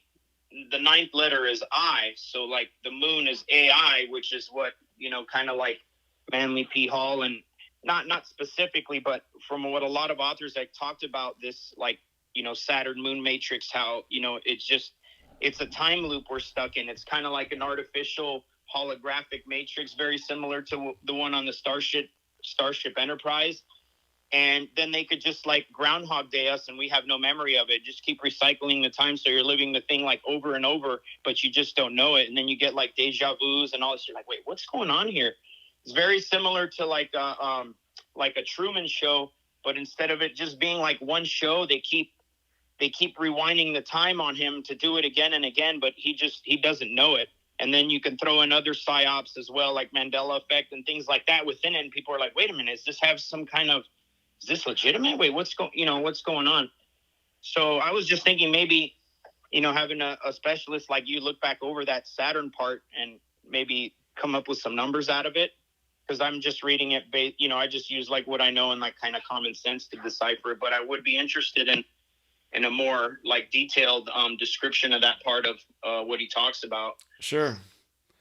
And then I was also just noticing that I don't know why it was an ad that came up for Martin. Remember the show Martin? Right. So if you pull up how like let's just say, I don't know what you would call it, like a photo tile for the show Martin. It's usually like a photo of them in the living room, and Martin Lawrence, he's like got a big smile on his face, and I think he's like, you know, interacting with his wife. And then above it says Martin, and all the letters are like big block letters except for the A and the I. They're very small and they're underlined. So like, why is the AI in the show underlined? You know, I don't know. Just I've been picking up on a lot of that lately. How a lot of the stuff is like it's talking about AI. Either the number like 19, or literally it'll just say AI creatively somehow in it. Okay, interesting. Yeah, I have to think about that one. Anyway, do you have any response you have for what I said about the drama, or you don't even want to talk about it? Well, for here, real quick about the Saturn thing first. Again, just a reminder, in the most pure cipher, Saturn equals 21, which is the sixth triangular number, like it's the sixth planet. And in the most simple cipher, it's 93. And like you have the 93 World Trade Center bombing, and then you have 9/11 to start the 21st century in the year 2001, where if you get rid of the zeros, you're back to 2-1. Two towers became 0, became 1. And now One World Trade Center, the new name, equals 93. So yeah, the Saturn, the keeper of time thing is huge. And that phrase, Saturn, the keeper of time, equals 254, and 9/11 happened on the 254th day of the year. But I'll go back and read Manly P. all specifically, see if I can add on to some more of those thoughts. And then just with regards to the drama... Is big with Saturn? Sorry to interrupt you.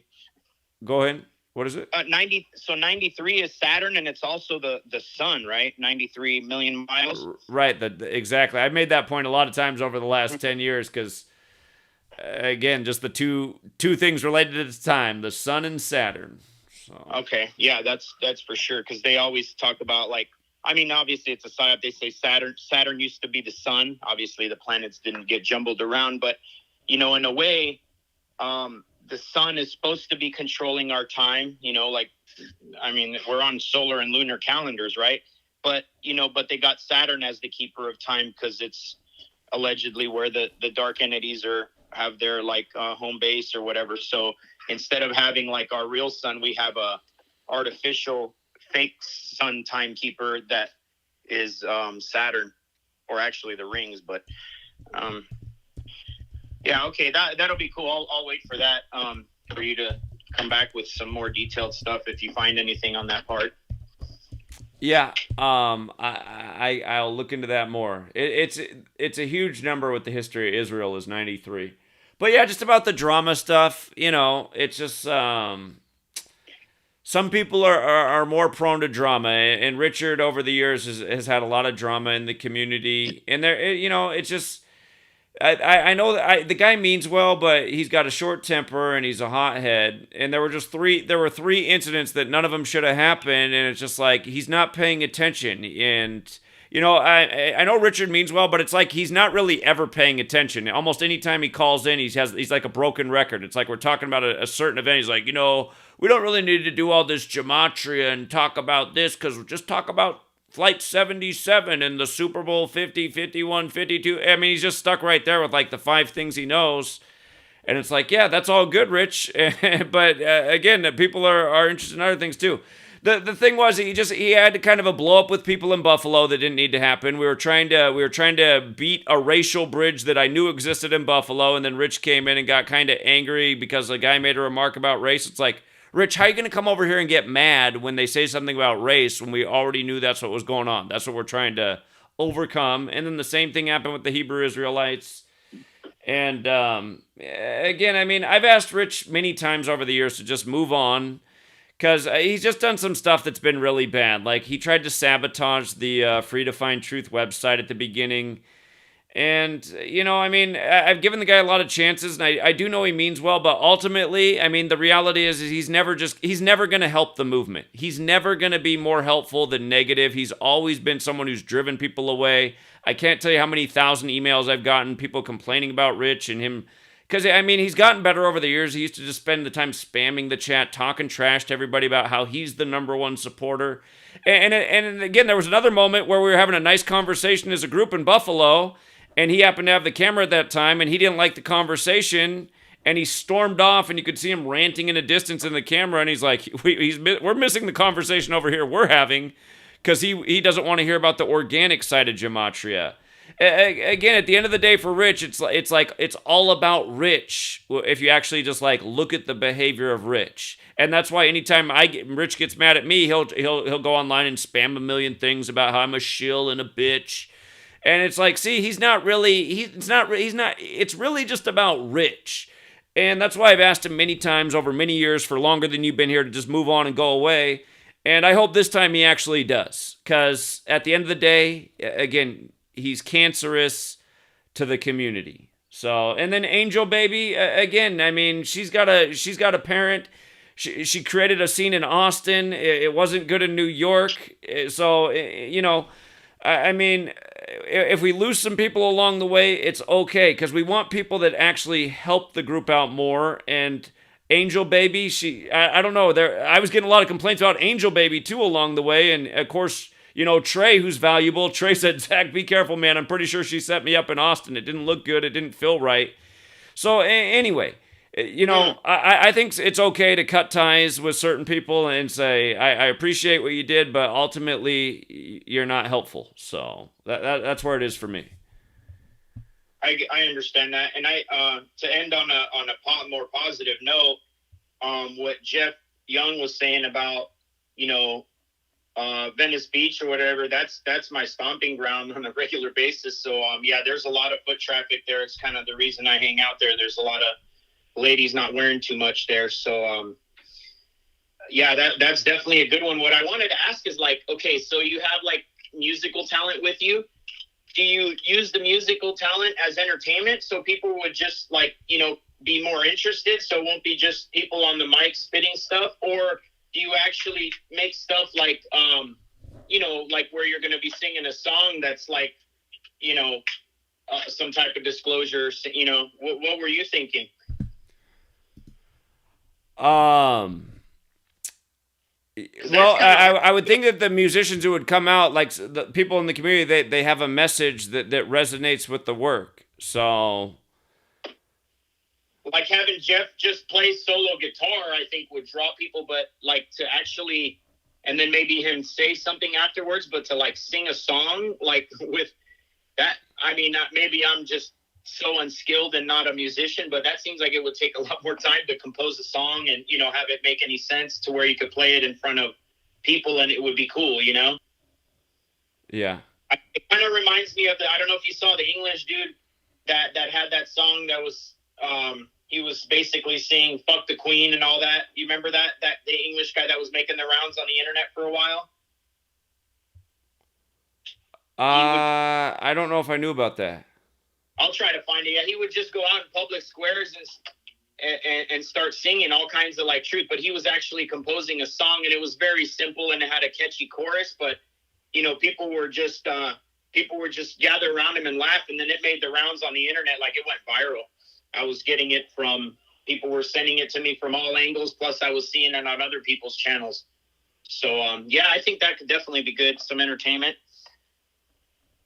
Indeed, yeah, and I think either way, if the song was about a message or just entertaining and brought people in, again, we're just trying to attract eyes and ears. Yeah. So yeah. All right. Well, thanks for taking the call. I don't want to keep it too long. You're still probably backed up on sleep from the week long trip. Indeed, and now we're on the moving grind. So anyway, appreciate it, DK. Thank you. All right. Talk to you soon. Good luck with the move. Yeah, see you, man. Yeah. Yeah, and for the guy who I just blocked in the room, if you're still here, the reason I block you is because I just get tired of reading your stupid comments. Like, just so often, just a stupid comment. I hate hearing comments from losers who don't do anything besides fill up the comment section with their bullshit. I don't want to read your bullshit, so I'll just block you so I don't have to read any more of your stupid fucking messages. That guy's been spamming, "You're no different than Rich." Here's the difference between me and Rich. I have my kidneys because I didn't pickle them to death by drinking too much. I'm not the one riding my coattails, and I'm not the one going out and starting fights with people in the street who we're trying to build a bridge with and then acting dumbfounded when they call me a white devil when we already know that they call white people white devils. Again, you guys, there's certain people who I've asked to move on 1,000,000 times. They need to move on, okay? You don't need to keep hanging around. I got to stop giving people 15 up, or, you know, forgiving people 15 times. All right, hold on. What's up, man? Hey, Zach, what's up? Yeah. I just turned 18 on stream. Oh, congratulations. Happy birthday. Today's your birthday?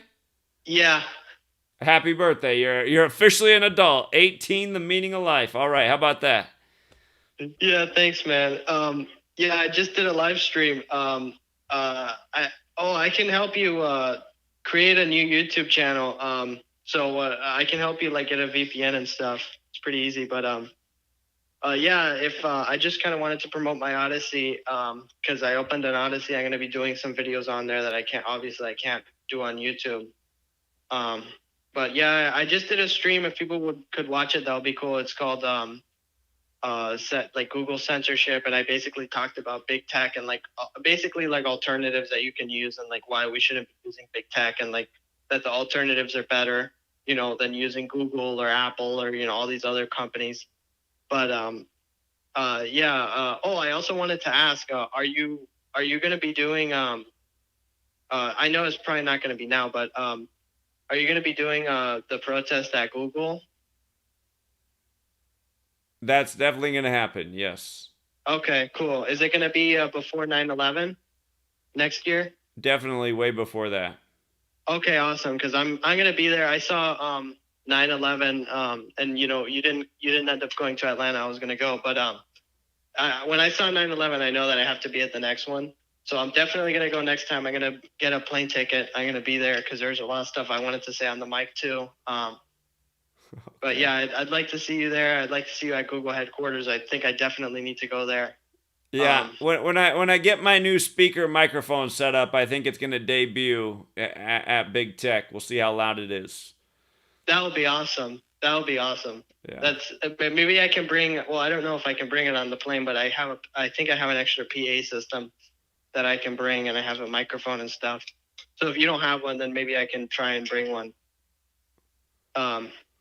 But yeah, also for people who don't know, Truth Does Not Exist. You guys can subscribe. I have my main channel, but I also have Truth Does Not Exist 2, my second channel, and I have an Odyssey channel that's also Truth Does Not Exist. Please subscribe to my Odyssey.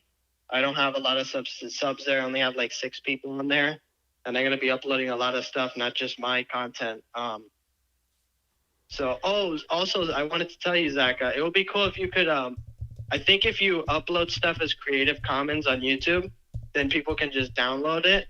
That would be really awesome because I don't really have like a good way to download videos off of YouTube. They make it difficult. So if you could, I could look into it for you or something. But yeah, if you could make your videos Creative Commons, that'd be really cool. Then everybody could just download your videos. So wait, where do you do this at with the Creative Commons? I can look it up. Like I said, I can look it up for you. Because I think it's when you upload the video. Let me see. But let me see. I'd look up a YouTube video to do it, or I'll tell you how to do it another time. But yeah, if you make your videos creative, and because I want the all your videos for the New York 9/11, because I have like 1 million flash drives. I can just put them on there. But yeah, that's kind of all I wanted to say. I'll talk. Hey Dan, I'll talk to you next time. All right, you guys, all the people out there, it's his birthday. Just give him a sub. Truth Does Not Exist. Happy 18th birthday. And enjoy it, man, because I remember the day I turned 18, and it seems like it was just yesterday. So. Okay. Yeah. Okay, thanks. All right. Yeah, you have a good night, buddy. Take care. Okay, see you. Bye. 18. I wish I could be 18 again. So. Woo. My 18th birthday. That was a night. But yeah, you guys, I don't like doing all the drama stuff, but for people who don't know, I mean, again, the 2 people that there ended up being issues with, one of them really should have left a long time ago. And the second one, I asked them not to come because they did call and put a big damper on the whole thing. And then they didn't need to be dragging their child through everywhere. And for anyone who has a problem with the stuff I'm saying, you know what? You can follow them along then. Go follow them along. I don't need you here. I mean, the world needs you to get behind this, but I don't need you and your drama and your side taking. Again, I feel like the things I said about those 2 people were exactly correct. Okay? We don't need somebody starting fights with groups that we're trying to build the bridge with in the street when they're fighting, they're starting fights over things that should be understood already. And then the other person, it just wasn't right. Somebody could have said, it just wasn't right what was going on. So, yeah, anyone that wants to just sit here and dwell on that, you're just someone who hangs around here, and you should just move on too. We're looking for people who are down with the message about sharing the work, pounding pavement the next time we get out there, not crying about little nonsense, okay? So I was fair to everybody. Hundreds of people came out over all the trips. I don't think you're going to find anyone that had anything bad to say besides maybe those two people, and it's just because they're hurt. Because, again, they're not taking the look in the mirror. If I was dragging my child around the city while they were begging to go to bed and to go back to school, and somebody said, Zach, you got to be a better parent, I might think about it for a second. I might be like, man, maybe I do need to be a better parent. Yeah, why am I not letting my child sleep? Should I really be scolding my child in public because they're falling asleep in public because they haven't slept? I can't even imagine being in that situation, honestly, but yeah, it's just, you guys, there's always drama in the world. People like drama, but I just get tired of all the drama that comes my way because I'm not starting drama. I'm not the one that's talking about other people and falsely accusing them of this stuff, but it's like, it's just like, Anyway, drama, it gets old. All right, Richard Quinn's out there listening. Richard says, I didn't start any fights, punk. Okay, Rich, you didn't start any fights then. Rich, just move on. Move on. You're passionate about Gematria. Go teach Gematria and the riddles. Just don't do it around me anymore. Okay? You and I, enough's enough, buddy. And again, it's just like getting Rich's nonstop texts and emails that say, fuck you, bitch, you're a bitch. It's like, I'm a bitch because I said, what? That you're starting fights with people? Literally, Rich said, Zach, you wouldn't believe what they said to me. They called me a white devil. Literally 2 hours before that happened, I'm speaking in New York about how this knowledge can build bridges and how we did it in Buffalo with the Hebrew Israelites when they were calling me white devil for the first hour that I was around them. But then after they actually listened to me talk, then they wanted to shake hands and then would talk and hang out and know more about my book. Again, you can build bridges through knowledge. Had I responded like I wanted to fight them after they called me white devil, none of that would have ever happened. And then in New York, it felt like we were starting to make some progress. And then somebody's hot head who couldn't believe that they got called a white devil kind of ruined the whole thing. Just like how he did in Buffalo. So, yeah, man, your temper and your temperament is not right. And I have a temper too, but, I can control myself in person. Ranting in front of the computer screen is different. So, and again, I'm trying to fight the evil federal government. I'm not just trying to fight every last person on the street. There's a difference. So,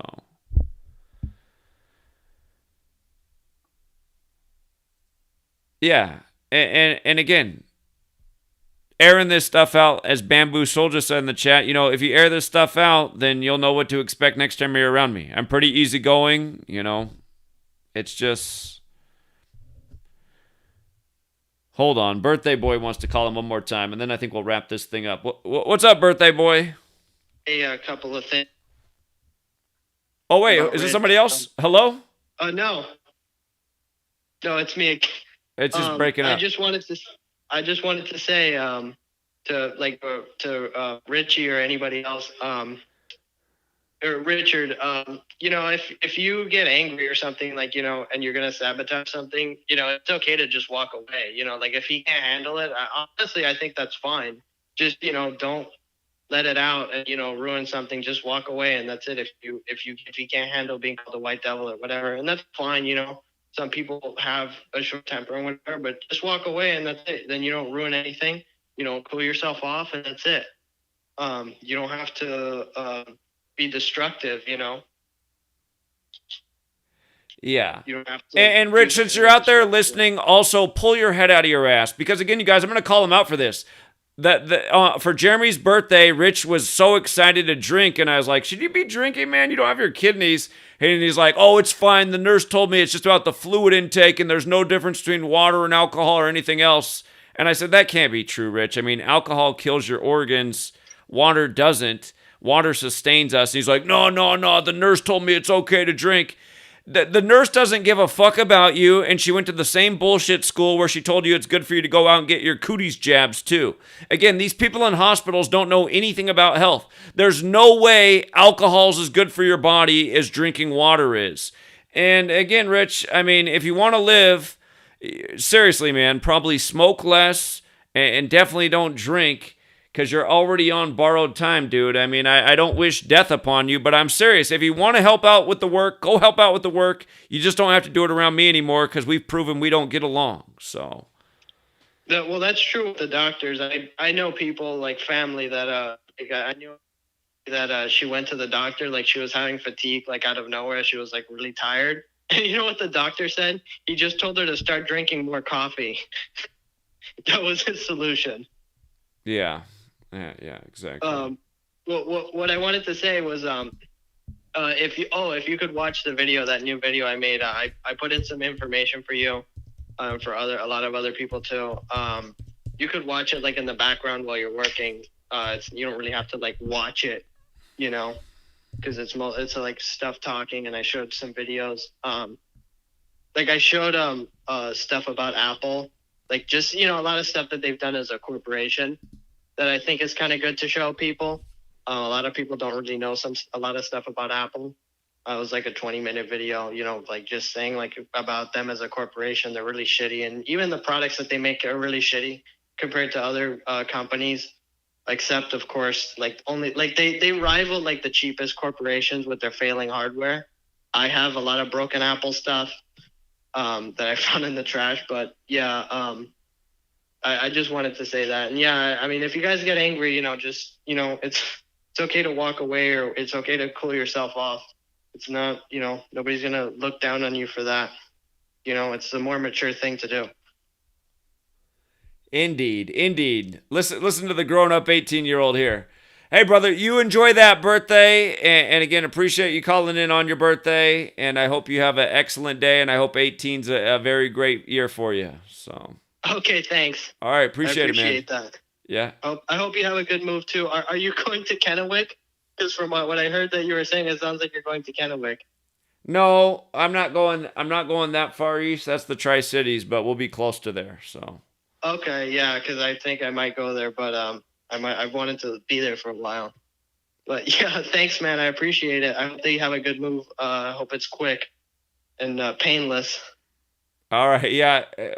Well, it's got me really downsizing, so I'm happy about getting rid of a lot of stuff. It's good to have less things. So.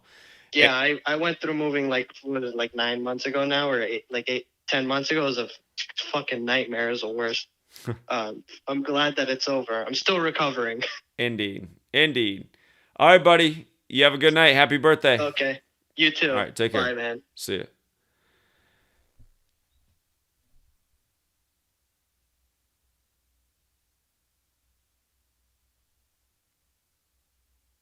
Okay. All right. All right. Richard's out there. Richard, stop getting so angry. Just listen to what I'm saying, man, and work on it. My God, dude.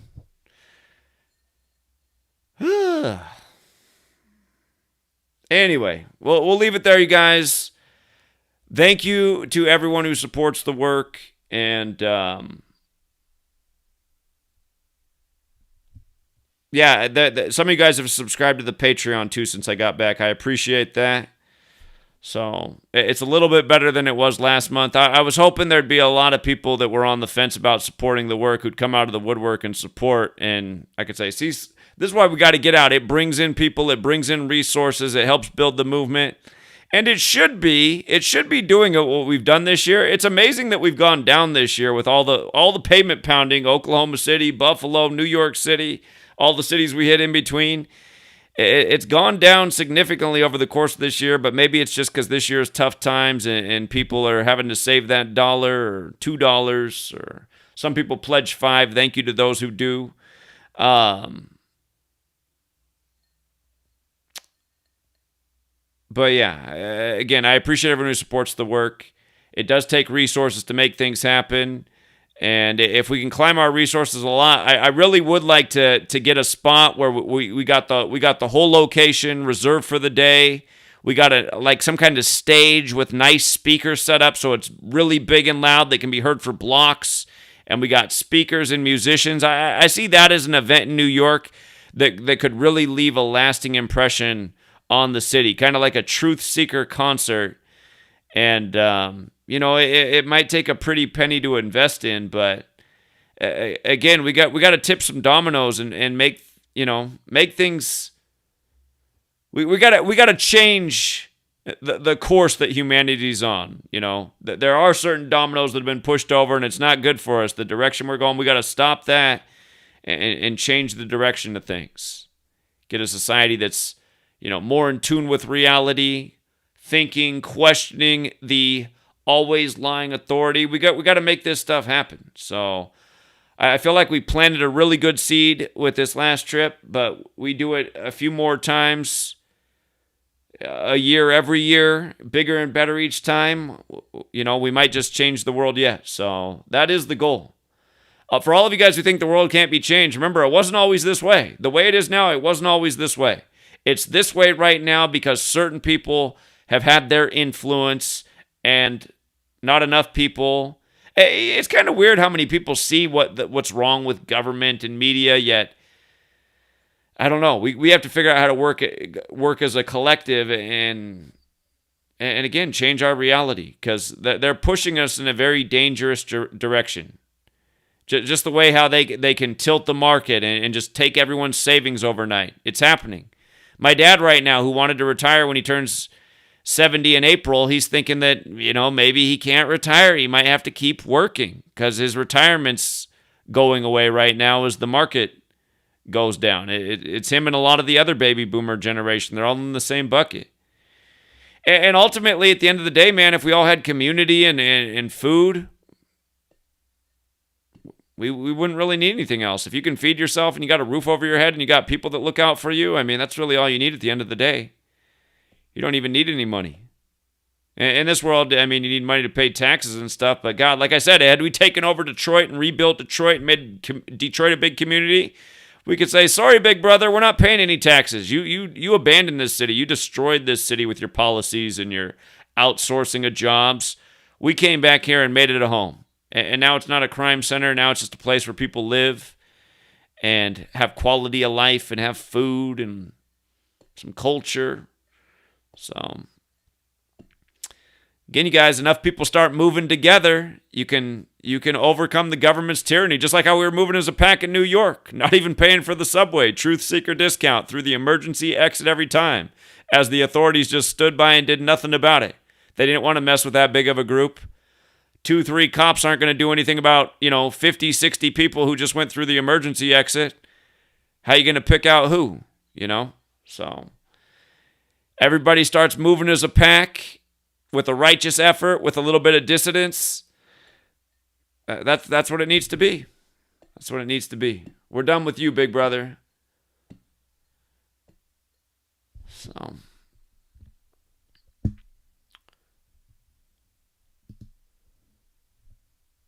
anyway.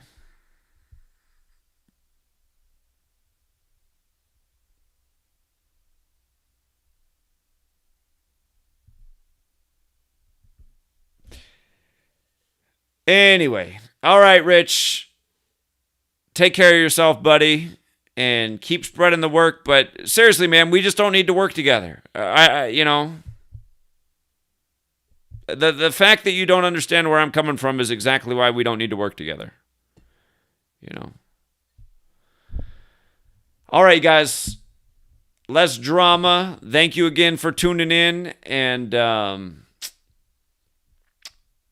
we'll leave it there. Have a good rest of your night. If you're in the other part of the world, have a good day. I see D26 is in the chat. Make sure you guys are following D26 Creates. So we'll leave it there.